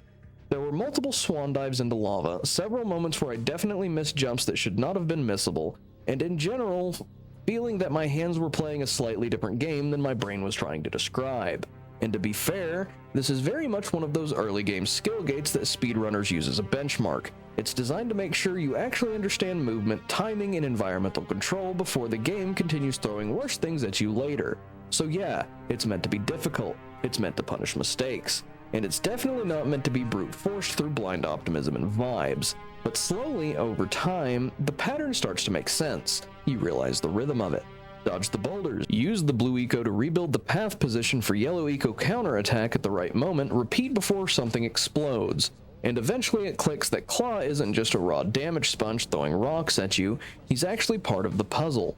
Because the real trick isn't just hitting him back, it's manipulating his attack so he ends up sabotaging himself, forcing him into situations where his own giant boulders become the thing that exposes him. You're not just fighting him, you're basically coaching him into self-destruction through very aggressive environmental therapy. And once that finally locks in, after enough lava incidents, missed inputs, and why did I do that moments, we finally bring Claw down. And there's this brief beautiful moment of relief where everything stops trying to kill you at once. You just get to stand there and process the fact that you survived a boss fight against a literal mountain goblin with anger issues and geology degree and violence. And then of course, the game immediately sends you into another zoomer segment. While this zoomer segment may not be quite as absurdly overwhelming as Fire Canyon, it's definitely not a laid-back Sunday cruise either. Because the moment you touch the zoomer, Kiara immediately calls in like, "Hey, Jack, quick update. The entire path ahead is apparently rigged with explosives," which is always a comforting thing to hear seconds after committing to high-speed travel through an ancient death corridor. Turns out the route is being patrolled by these weird little purple flying lurkers that look like someone tried to design a monkey and a drone at the same time and then said, "Yeah, good enough." And for reasons only known to them and possibly evil physics, they're pedaling these flying contraptions with their hands on what look like bicycle pedals strapped to their chests, which is already a sentence that should have never been allowed to exist. So the objective becomes race through the entire canyon while dodging both environmental hazards and airborne goblins, actively trying to trigger explosions along the route. Because if you slow down too much, the whole pass detonates. No pressure. Just instant demolition waiting behind you like a very enthusiastic insurance scam. And honestly, despite the chaos, the route itself is kind of stunning. You're blasting through this moss-covered stone canyon that looks enchanted in places, like a forgotten ruin slowly being reclaimed by nature, with these branching paths, narrow jumps, and little environmental tricks that make you constantly adjust your route on the fly. It's one of those sequences where the game is clearly showing off its sense of scale and speed at the same time, but as you push deeper into the canyon, the mood starts to shift. The colors get harsher, the lighting gets more aggressive, the environment becomes almost more industrial and hostile in a way. Almost like the world itself is slowly realizing you're no longer in a safe zone. And by the time you reach the end, you're suddenly racing through this underground mine-like passage lined with deep red crystals glowing from the walls. Crystals that feel a lot like Red Eco, which you can only assume belong to the Sage of Red Eco or whatever system of elemental chaos government this world is running on. So the transition is really clear. You go from enchanted ruins and overgrown beauty to something much more dangerous, ancient, and deliberately controlled. And all of it is happening at 200 miles per hour while purple goblins try to blow up the road behind you. Oh, and did I forget to say we were traveling to the heart of an active fucking volcano? That's right. Right around this corner is literal hell. We are now deep in the heart of a volcanic crater aptly named. Exactly what it feels like. A place you absolutely should not be casually sightseeing in. We make our way across the bridge towards the hut of the Red Sage, and as soon as we enter, we're once again greeted by the legally distinct not a Stargate portal system, because apparently teleportation is just public infrastructure in this world. Samos and Kiara come through with Samos immediately landing on his head, and then briefly floating afterwards like gravity just decided to take a lunch break because fuck you. The place is trashed, like really trashed, and everyone immediately clocks it as a struggle site, which is confirmed almost instantly when Gol and Maya appear. And Gol immediately starts talking absolute trash like he's been waiting for this cutscene his entire life. He and Maya casually reveal that they've already kidnapped the Red Sage without breaking much of a sweat, like it was a side quest they'd finished on the way to brunch. And this is where the game drops the reveal. Gol is actually the Sage of Dark Eco, which is not great, because Samos slowly realizes that yes, in fact, his old colleague has gone completely and utterly off the deep end. Not just mildly corrupted, but full-on evil Kool-Aid mainline subscriber. They also mention that the other sages aren't a concern because they've already got plans for all of them back at their citadel. Very reassuring. Love when villains say things like that. Meanwhile, Maya's just standing there being an absolute 11 out of 10 bad bitch, radiating that this character was designed to ruin your attention span energy every time she's on screen. It's basically impossible not to briefly accept that yes, Naughty Dog knew exactly what they were doing here. And in the middle of all this villain monologuing, we get the big lore drop. Even the Precursors couldn't properly control Dark Eco. They tried, they failed. It was too volatile, too unstable, too dangerous. And apparently the only way to safely work with it is through these massive underground dark eco-silos, which would be a shocking revelation if Jak hadn't already accidentally opened one and flooded an entire underwater temple with the stuff like 3 hours ago. So at this point, the villains are explaining ancient forbidden knowledge, and Jak is just standing there like, yeah, I know, I fell in one. No reaction, just staring with pure lethal intent. And that's when it really sets in for Daxter. The realization hits him all at once. The guy who's supposed to save him might also be the guy casually committing acts of ecological terrorism on a weekly basis. And Daxter starts fully spiraling into panic mode because suddenly Chosen Hero doesn't sound like a reassuring title anymore. It feels like a warning label. And no need to go over the gameplay loop here because at this point you should have already guessed. We go, we find people, we bribe them for precursor orbs, we do little missions for them, and yeah, we'll see you here shortly. All right, my boy. You know what to do. Going down to the first set of people we meet, we run into yet another couple of nameless... Wait, what? Oh, okay.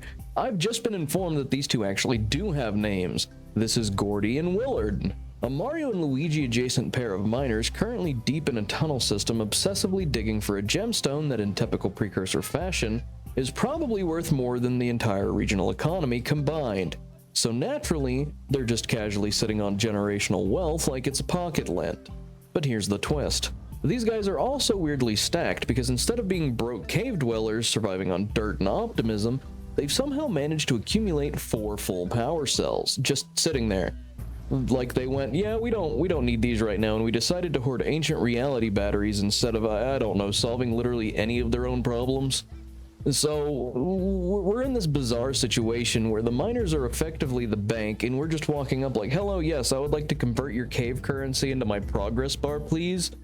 I'm not going to show the actual transaction again because at this point it's just me walking from NPC to NPC exchanging glowing objects for more glowing objects like an unlicensed eco-powered stockbroker. Just know that I did it. We got the power cells.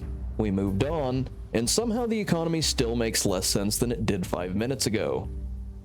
Alright, welcome to Spider Cave, also known as the devs ran out of daylight and decided that was your problem.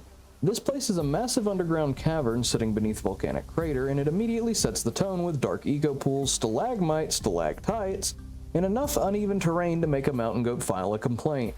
It's basically what happens if someone says what if a cave, but also a platforming exam, but also a hate crime against visibility. And of course, because no natural formation is allowed to just be natural in this world, the entire cave is also riddled with random wooden scaffolding, which, let's be honest, was not part of the original geological plan. This is 100% post-Lurker Invasion OSHA violations. So now, we've got ancient cave structures meets questionable construction job meets somebody built a theme park in here and forgot to finish it. The whole place is split into a few main sections, and each one is just Naughty Dog progressively escalating the phrase, what if platforming, but slightly more annoying. First cavern, deceptively normal. You've got support beams, old campsites, and yellow eco vents that let you shoot gnawing lurkers like you're solving problems with localized energy artillery. Very standard, we are already in too deep energy. Then things immediately go downhill in the dark cave. This is where the game stops pretending it cares about your eyesight. No natural light, none, just pure darkness and vibes. The only way to see anything is by smashing glowing crystals that briefly illuminate the area like you're flicking a flashlight on for half a second before the battery dies. Which is honestly kind of hilarious because the cave is actively designed to punish you for existing in it too long. You get borderline invisible enemies, platforming challenges you can't fully see, dark eco hazards that feel like they were designed by someone holding a grudge. It's not hard because it's complex, it's hard because it's mean. Then, just to keep things interesting, there are spider webs that act like trampolines, moving platforms in completely untrustworthy directions, timed gates, and yellow eco vents that you use to blast lurker creatures out of existence like you're doing pest control with divine firepower. And all of this is happening while you're trying not to fall into glowing toxic sludge. Eventually, you reach the back half of the cave system. One path leads to the excavation site, which is where a massive precursor robot is. It's just chilling there under the scaffolding like somebody started assembling a Costco exosuit and never finished the manual. Again, I'm pretty sure there's a Precursor Costco somewhere. The other path leads to the spider nest, which is exactly what it sounds like.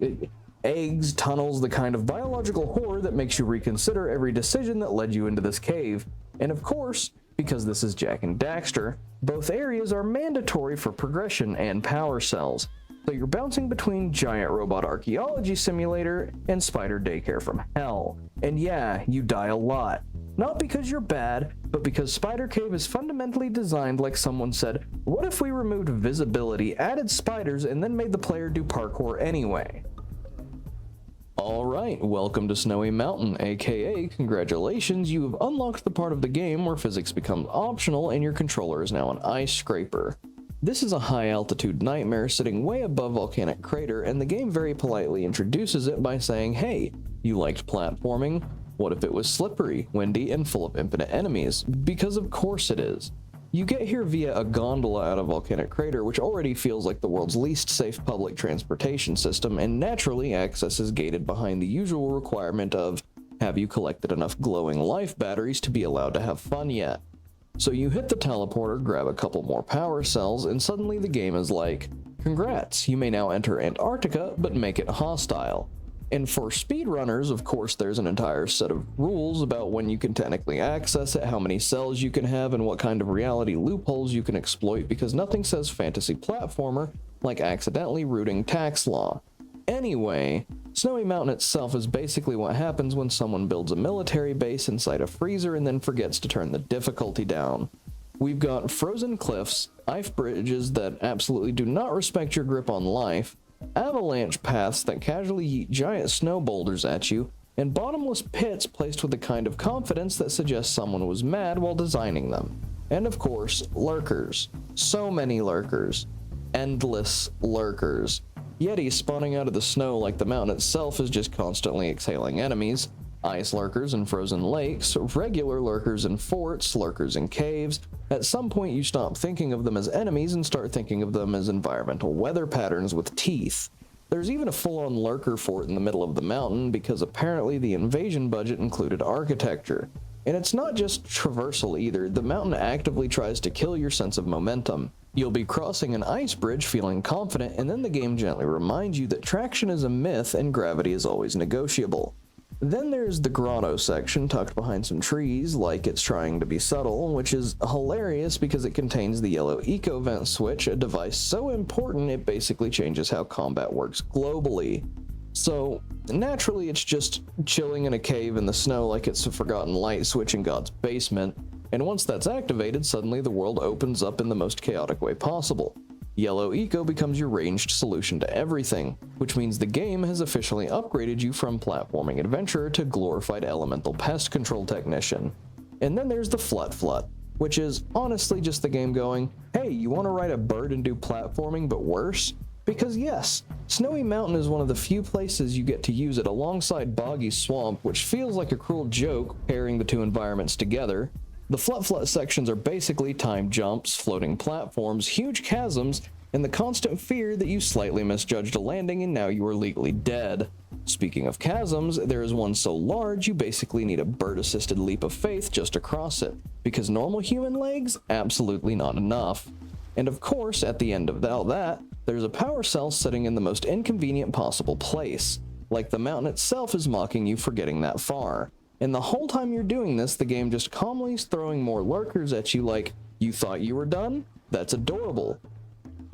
So at this point, it's probably pretty obvious that we've been moving through Volcanic Crater accessible areas at what can be generously be described as speedrunning emotional detachment. And that's not because there isn't more to them, it's because I've made a very deliberate editorial decision to not linger in certain places any longer than absolutely necessary. Translation, I do not like them. Some of these zones are absolutely packed with content, side objectives, hidden paths, alternate routes, and extra power cells, all that good stuff, and I have seen all of it firsthand. But for the sake of everyone's sanity, including mine, we're doing the highlight reel version instead of the 18-minute clip of me missing one jump repeatedly and questioning reality version. If you do want the full uncut experience, the suffering, the wandering, the accidental discoveries, and the moments where I clearly forgot how doors work, all of that footage is up on my channel in the live streams I've been pulling from. This series is basically the curated version. The streams are the raw archaeological dig where you see every bad decision in real time. Pick your poison. Now comes the moment of personal defeat. Remember Boggy Swamp? Yeah, that place. The one I've been mentally circling around like a raccoon trying to avoid eye contact with responsibility. All of my careful routing, all of my maybe I can skip it if I just collect enough power cells elsewhere optimism, all of that delicate self-delusion, it all comes down to two things. First, the layout. A swamp so aggressively designed it feels like the environment itself is actively trying to misplace you. Mud, water, awkward traversal, and just enough unclear direction to make every step feel like a philosophical debate with your own sense of direction. And second, the Yellow Eco Hillbilly mission. The one where a man essentially goes, "Hey buddy, I need you to stand on this hill and shoot approaching lurkers so I can protect slices of cake." Yes, cake. Not weapons, not supplies, not anything remotely strategic, just baked goods and vibes. And the stakes? His pig. So now we've got ourselves locked into a situation where the fate of livestock is somehow tied to the defense of cake artillery, and I am personally responsible for making sure that this culinary fortress doesn't get overrun. And after all the avoiding, all the detours, all the confident pretending that Boggy Swamp could be ignored, I have to go do it. I have to go to Boggy Swamp. There is no escape route left, no clever skip, no alternative path through optimism or denial. Just me, the swamp, and whatever questionable life choices led to this moment. I don't want to do this. Boggy Swamp, otherwise known as the game, briefly becomes a punishment simulator and nobody is allowed to talk about it.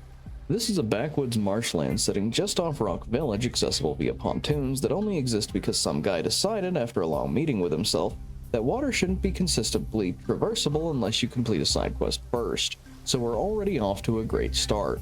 Boggy Swamp is basically what happens when nature gives up halfway through generating terrain and just leaves the rest as sludge, tar pits, and bad decisions. You've got a constant rain, not atmospheric rain, not cozy rain, the kind of rain that feels like it's been assigned to you personally. The ground, thick sludge and molten tar pockets that exist solely to punish forward momentum. The wildlife? It's a party. Swamp rats, swamp bats, lurker toads, everything here either bites, flies, or exists to ruin your pathfinding. And scattered through it all are precursor artifacts, but in the least exciting way possible, like they're just buried under layers of why would you build anything here? Now, lore-wise, the lurkers have already moved in because of course they have, and they've done what they always do. Immediately start industrializing the most cursed environment imaginable.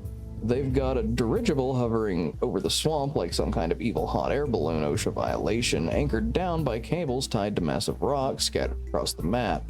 And the goal is to yank out a giant precursor robot arm from the tar like they're doing swamp archaeology with zero regard for safety, dignity, or physics. Which naturally means Samos sends us to disable and dismantle the entire operation by unplugging it like it's a router, because that's how problems are solved in this world. Now, somewhere in all of this misery, you also meet Boggy Billy. And I need to be very clear here. This man owns the swamp. Somehow.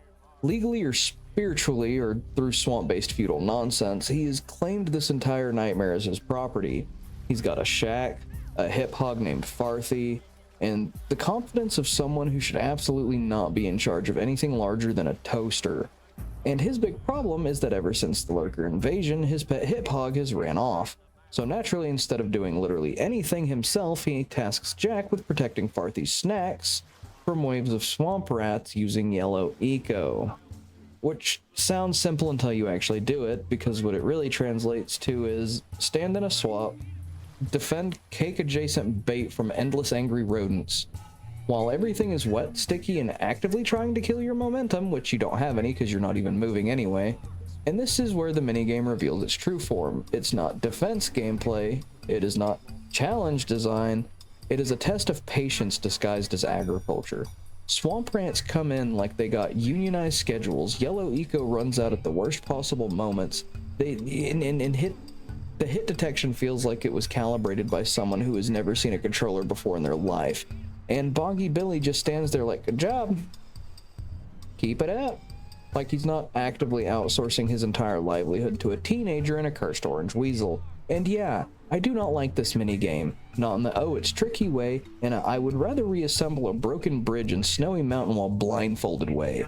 But you do it anyway, because of course you do, because the swamp doesn't care, Boggy Billy doesn't care, the hip hog Farthy definitely doesn't care, and eventually, after enough swamp related emotional damage, you get your power cell and leave, which is honestly the closest thing this game has to therapy. I will not be covering the other parts of this. I will not be explaining Boggy farther. I do not like boggy swamps.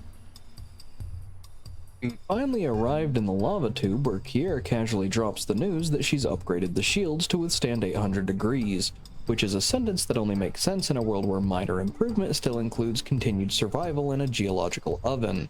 Like, yes, thank you Kiara, very reassuring. Love the incremental progress towards not being instantly vaporized. Meanwhile, Daxter is doing what Daxter does best, which is treating every 0.2 seconds of proximity to Kiera like it's his last chance at romance in a world actively trying to kill him. He's got that same energy as always, absolute goblin confidence, zero self-awareness, and the unwavering belief that today is somehow the day it works out for him. Jak, meanwhile, just stands there knowing full well that if anything does actually happen here, it's gonna fall on him. Because of course it is. Daxter flirts, Jak absorbs emotional damage like a sponge made of responsibility. And before anything can escalate into anything remotely interesting or socially survivable, we're immediately launched into another Fire Canyon adjacent high-speed segment. And let's be real, this is Fire Canyon, but angrier. Same idea, blazing speed, narrow paths, instant death if you blink too long, but now it's been upgraded with extra obstacles, tighter timing, and the kind of environment hostility that feels like the canyon itself is actively trying to report you for trespassing. You're boosting through lava-lit corridors, dodging hazards, hitting jumps that feel like they were placed specifically to ruin your rhythm, and not trying to explode in a very literal sense. And then, because this game refuses to let you just drive, there's a puzzle segment mid-run where you have to shoot these giant metal balls being carried around by a tilt-a-whirl contraption, which is less ancient precursor engineering and more someone strapped a carnival ride to a geothermal disaster and called it infrastructure. It's chaotic, it's fast, and it absolutely does not care if you're ready for it. And I'd love to go deeper into the geography of the lava tube, but honestly it's called the lava tube. It's a tube made of lava. If you need more detail than that, the game will happily provide it in the form of explosions. Reaching the other side of the lava tube finally puts us at the last major area of the game, Golan Maya's Citadel, and honestly, you can feel the tone shift immediately. Everything up to this point has been villages, ruins, caves, mountains, swamps, dangerous places, sure, but still places that felt inhabited. This feels hostile. Like the world itself knows you've reached the endgame and is no longer pretending otherwise. But before we head in, we're going to stop one last time to the legally distinct Not a Stargate portal, and this time, only Kiera comes through, which is already a bad sign. She explains that in the roughly 20 minutes that it took us to blast through the lava tube, Golan Maya managed to kidnap Samos, which honestly raises some questions about how efficient these two become whenever we're not directly inconveniencing them. Daxter, of course, immediately jumps in with the whole "don't worry babe, we've got this" routine, still operating with the confidence of a man who has survived exclusively through luck, screaming, and proximity to Jak, and Kiara absolutely roasts him for it. The world is actively falling apart, the sages are getting kidnapped one by one, Dark Eco is on the verge of becoming everyone's problem permanently, and Daxter is still acting like this is a mild inconvenience on a road trip. But underneath all the sarcasm and bickering, there's actually a nice little moment here between Jak and Kiera. You can feel the chemistry, the concern, the trust. That subtle "these two actually care about each other" energy the game sneaks in between all the explosions and goblin behavior, and then it's gone. Because the moment ends as quickly as it arrived. No lingering emotional beat, no dramatic pause, just the looming entrance to the Citadel waiting ahead like the world's angriest final exam. So with all the sages either missing or captured, with Golan Maya fully committed to turning the planet into evil Caprice Sun, we'd finally step forward and enter the Citadel. And now we enter the Citadel proper, the final dungeon of Jak and Daxter, the Precursor Legacy. And Naughty Dog clearly decided this was the point where platforming should stop being a fun jungle adventure and start becoming stress-induced depth perception tests. Because this place is insane. Lore-wise, Gol and Maya have spent the entire game kidnapping sages like they're collecting infinity stones. Blue sage, captured. Red sage, captured. Yellow sage, you guessed it, captured. And eventually even Samos gets stuffed into a cage somewhere in this oversized evil geometry project. Also, these two lunatics can activate the ancient precursor robot hidden deep in the Citadel and crack open Dark Eco silos across the world like they're popping open cans of evil soda. And visually, this place absolutely nails the final area vibe. The entrance alone is this long, ominous precursor hallway with giant automatic doors that slide open like you've entered a classified government facility designed by ancient aliens with a bronze addiction. Then you step into the Great Hall and suddenly the game just removes the floor. Not metaphorically, there is simply no floor anymore. Just floating platforms, wooden scaffolding, tiny ledges, spinning structures, dropping tiles, and an endless black abyss underneath all of it waiting patiently for you to slightly misjudge one jump. Which I did. Repeatedly. Everything here feels impossibly massive too. The architecture stretches upward forever with giant floating machinery and platforms hanging in open space like gravity signed a non-aggression pact with the precursors thousands of years ago. And at the center of the entire Citadel is this gigantic containment chamber holding the precursor robot Gol and Maya plan to use, which looks less like ancient holy machine and more like a cosmic divorce between a Gundam and a construction crane. Even better, the whole Citadel has been patched together with lurker tech. You can actually see where these gremlins have bolted their ugly little industrial nonsense onto ancient precursor structures like raccoons trying to repair a nuclear reactor with duct tape. Now, the Citadel itself is divided into several challenge sections, each leading to one of the captured sages, and every single one of them feels specifically engineered to make your palms sweat.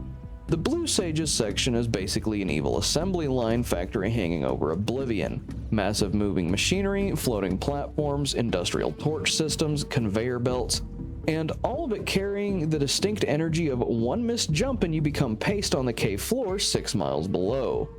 Then there's the Yellow Sage section, which is less factory and more weaponized trampoline nightmare. You're bouncing between these floating launch pads suspended over the abyss while the game quietly asks, have you considered falling to your death today? And yes, the answer was yes, multiple times. The Red Sage sections though? This one was personal. The area starts with giant spinning circular platforms cut into fractions like someone turned geometry homework into attempted murder. Then comes the color tile floor puzzle where platforms drop out beneath you depending on what you step on, which sounds manageable until panic enters the equation and suddenly your brain forgets how colors work. But the real kicker is the ambush room, one of the only rooms in this entire godforsaken Citadel with an actual solid floor. And Naughty Dog rewards you for finally touching stable ground by immediately spawning an army of those weird Citadel bunny lurker things at you, which honestly, they look like evil cocaine rabbits engineered in a lab specifically to attack ankles. 3 generators are pumping these things out non-stop while you're frantically spinning, punching, and screaming your way through the chaos trying to destroy the spawners before you get overrun. And after all that, you finally free the Red Sage, which leaves only Samos, the Green Sage, the old eco-blocking, vent-clogging, probable scam artist himself. And the other sages are freed. These floating platforms begin rising out of the abyss, leading towards the center of the Citadel, where, honestly, this whole sequence feels weirdly epic. Like, for a brief moment, the game stops trying to murder you and remembers it's the finale. You climb higher and higher through this massive impossible structure surrounded by endless darkness until eventually reaching Samos' chamber. And finally, after enough death-defying jumps, collapsing platforms, evil rabbit ambushes, and enough falling into the abyss to qualify as a recurring nightmare, we reach Samos' chamber, and for once, the old man actually drops the sarcasm. No eco-vent lecture, no good job, now go do more labor energy. Just one last genuine hero speech directed at Jak and Daxter before the finale kicks off. Samos basically lays it all out. Gol and Maya have completely lost it, the Dark Eco silos are about to be opened, the world is on the verge of becoming one giant corrupted sludge puddle, and somehow, these 2 dumbasses, one silent teenager and one orange tax write-off, are the only people left capable of stopping it, which honestly says a lot about the employment crisis in this universe. This is where we are finally gonna have to acknowledge the existence of the Yellow Sage. You know, The guy who absolutely feels like he was introduced because someone at Naughty Dog remembered halfway through development that Yellow Eco was technically needing a representative. Because unlike literally every other sage in the game, this dude just kind of appears here for plot reasons. No village, no dedicated hub area, no prior interactions, no build-up whatsoever. He just materializes in the Citadel like a substitute teacher arriving halfway through the semester, acting like he's been there the whole time.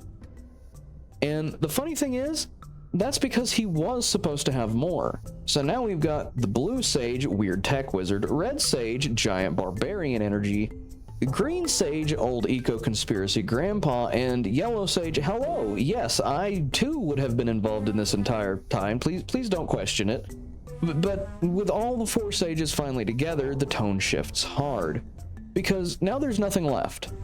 No villages, no side quests, no farmers asking us to abuse livestock, no fishermen demanding industrial quantities of seafood, no mayors talking campaign donations in exchange for ancient batteries, no weird sculptures emotionally dependent on orange rodents. It's over. All the wandering, all the collecting, all the distractions, done. As the sages combine their eco power, this massive platform rises from the abyss and carries us downwards towards the final area. And honestly, the atmosphere here is incredible. No music trying to sound adventurous anymore, no colorful distractions, just this enormous dark chamber lit by corrupted eco precursor machinery while the platform slowly descends towards the final confrontation. The game knows you're at the end, and for the first time since the intro, it stops joking around. And now, the final boss.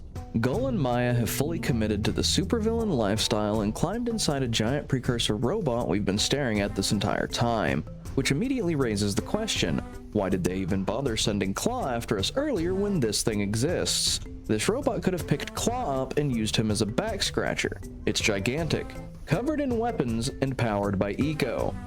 It looks like an unholy fusion of unancient god machine and heavy construction equipment. Now, I'll admit to something here, I already knew what to do, so this fight looks way easier in the footage than it actually is. Because when you know the mechanics ahead of time, the whole encounter becomes less chaotic panic survival and more bullying an oversized appliance with elemental ammunition. The fight starts simple enough. Dodge attacks, grab yellow eco, blast the robot in its stupid glowing weak point. Basic final boss etiquette. But after enough damage, the robot retaliates by launching what I can only describe as a precursor tactical nuke, at which point the very game politely informs you that your only survival option is touch the blue cocaine vent immediately. So we boost off the blue eco jump pad just as the bomb detonates beneath us in this massive explosion while Jak and Daxter are suspended midair looking like they accidentally triggered the apocalypse. Landing drops us directly into phase 2. Gull and Maya partially open the dark eco silo beneath the area and begin pumping green eco into it, which somehow creates dark eco lurkers because apparently evil chemistry works on cartoon logic. So now we've got corrupted monsters pouring out of the abyss while Gull and Maya scream from inside their murder mech like a divorced comic book villain. Thankfully, after massacring the lurkers with the emotional detachment of John Wick filing taxes, another precursor nuke gets launched and we once again have to leap off the blue eco vent before becoming charcoal seasoning. Phase 3? Oh, this is where the robot gets disrespectful. Now it starts launching red eco bombs that explode into giant expanding rings, turning the battlefield into a deadly jump rope puzzle while you're still trying to shoot the boss, which honestly feels less like combat and more like the robot is trying to turn the arena into a rhythm game from hell. But eventually we blast the thing enough time that it enters the next attack pattern, and this one is my favorite. The robot literally deploys a yellow eco cannon from its arm and starts rapid firing glowing energy stars at us with the clear intention of turning Jak into a rotisserie chicken with the power of the sun. Only problem, the cannon itself is vulnerable. So instead of panicking, we just immediately shoot the arm cannon itself like some kind of eco-powered workplace safety violation. The third hit lands, the robot staggers, and suddenly everything changes. Because now we get one of the coolest moments in the entire game. The sages combine the different eco types together and create something entirely new, light eco. and Daxter immediately realizes what this means. This power. It could turn him back to normal. This is the thing he's wanted the entire game. The solution to the curse. The answer to everything.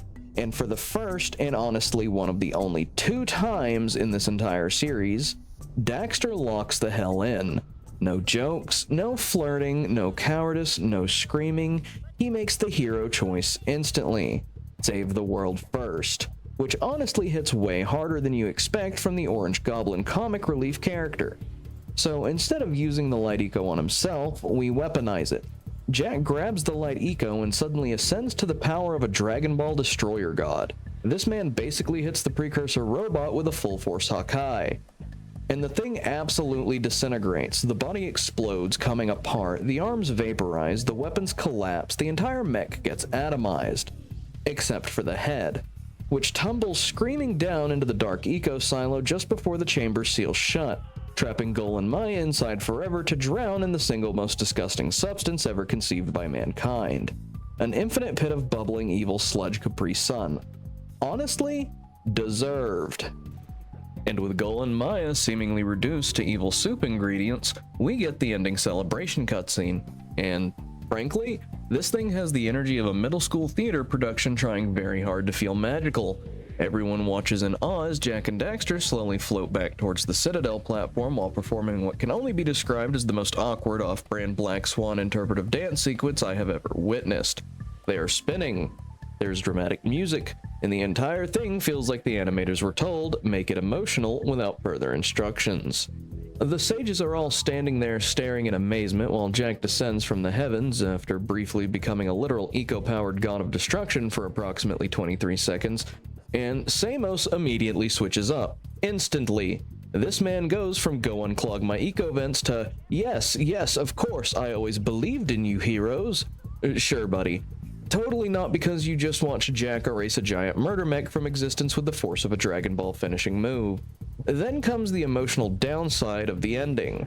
They believe Daxter can't be changed back anymore, which honestly lands for about half a second before Daxter immediately responds with a penis joke because this game physically cannot remain serious for longer than 30 consecutive seconds. And honestly, respect. The Blue Sage and Red Sage start absolutely glazing Jak for his efforts, talking about his bravery, his skill, his eco abilities. And eventually they suggest that with Gol gone, they may have just discovered a brand new sage, Jak himself. Which immediately made my brain go, wait a damn minute. Because if they're specifically implying that Jak would replace Gol, then wouldn't that make him the new Sage of Dark Eco? And if that's intentional, that is some insane foreshadowing for Jak 2. Like genuinely huge, especially combined with the secret ending tied to getting all 100 power cells, which I did not achieve here because I enjoy my sanity slightly more than completionism.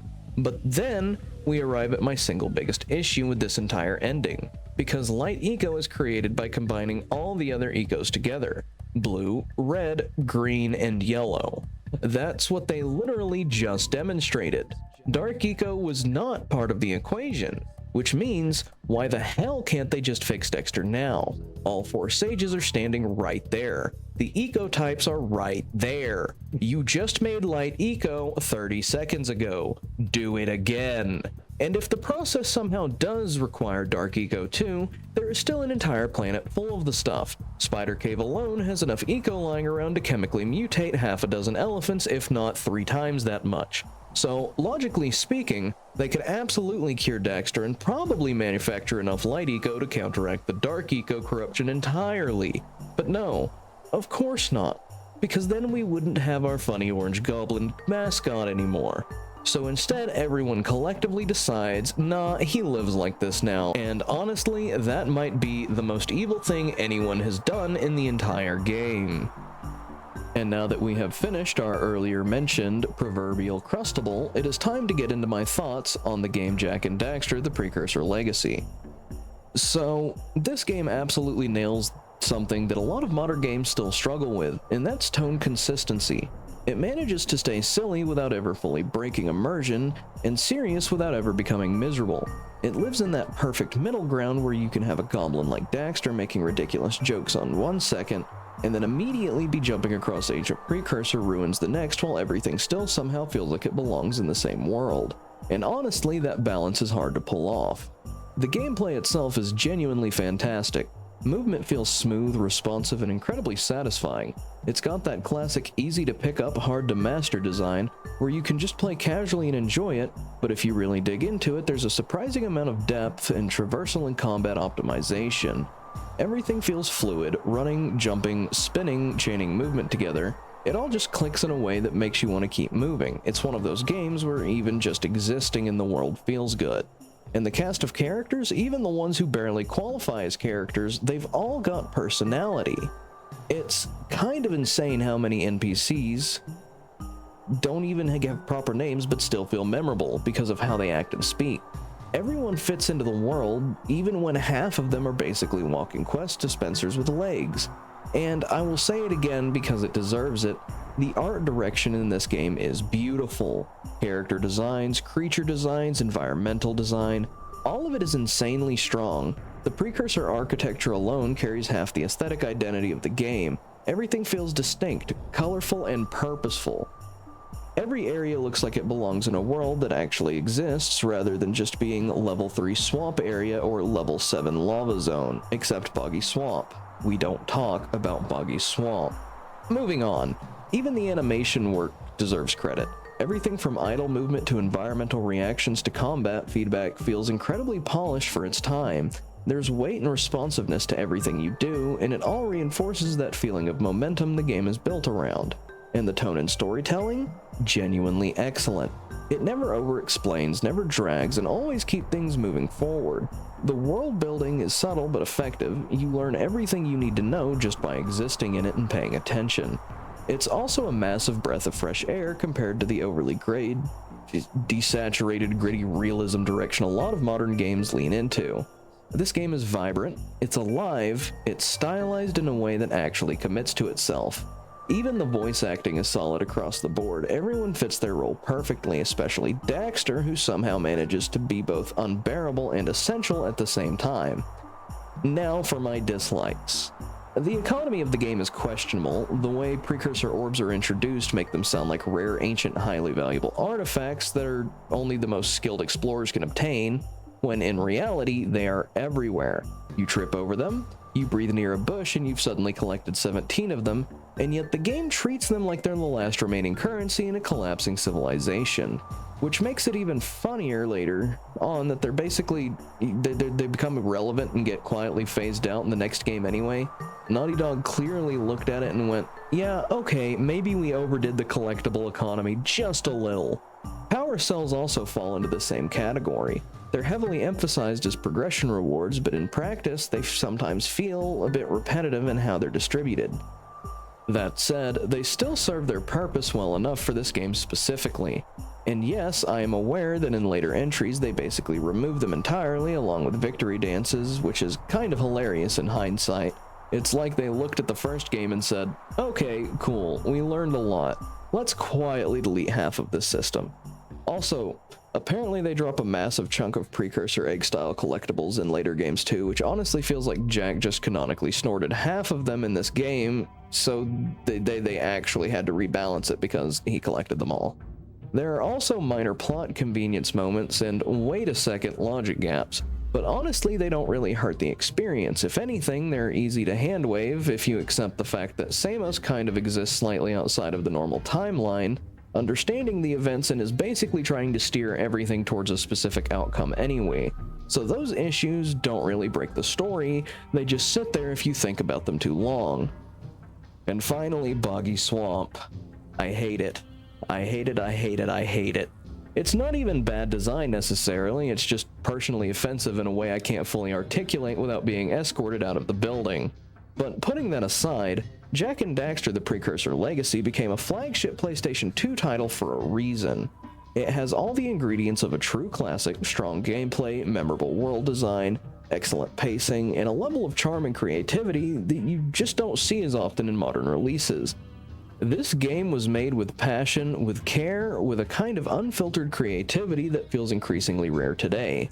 Love it or hate it, or just hate Boggy Swamp specifically, I genuinely believe this is a solid 9 out of 10. And the only real deduction comes from the repetitive nature of some collectibles design, not even the swamp, which I hate, but I'm being professional about it. So, thank you all so much for watching. If you made it this far, I genuinely appreciate it. Drop a like, leave a comment, tell me what you think about the franchise, or just come to collectively agree that Boggy Swamp was a mistake. This has been John Talks Too Much, and I hope you have a blessed day. Goodbye.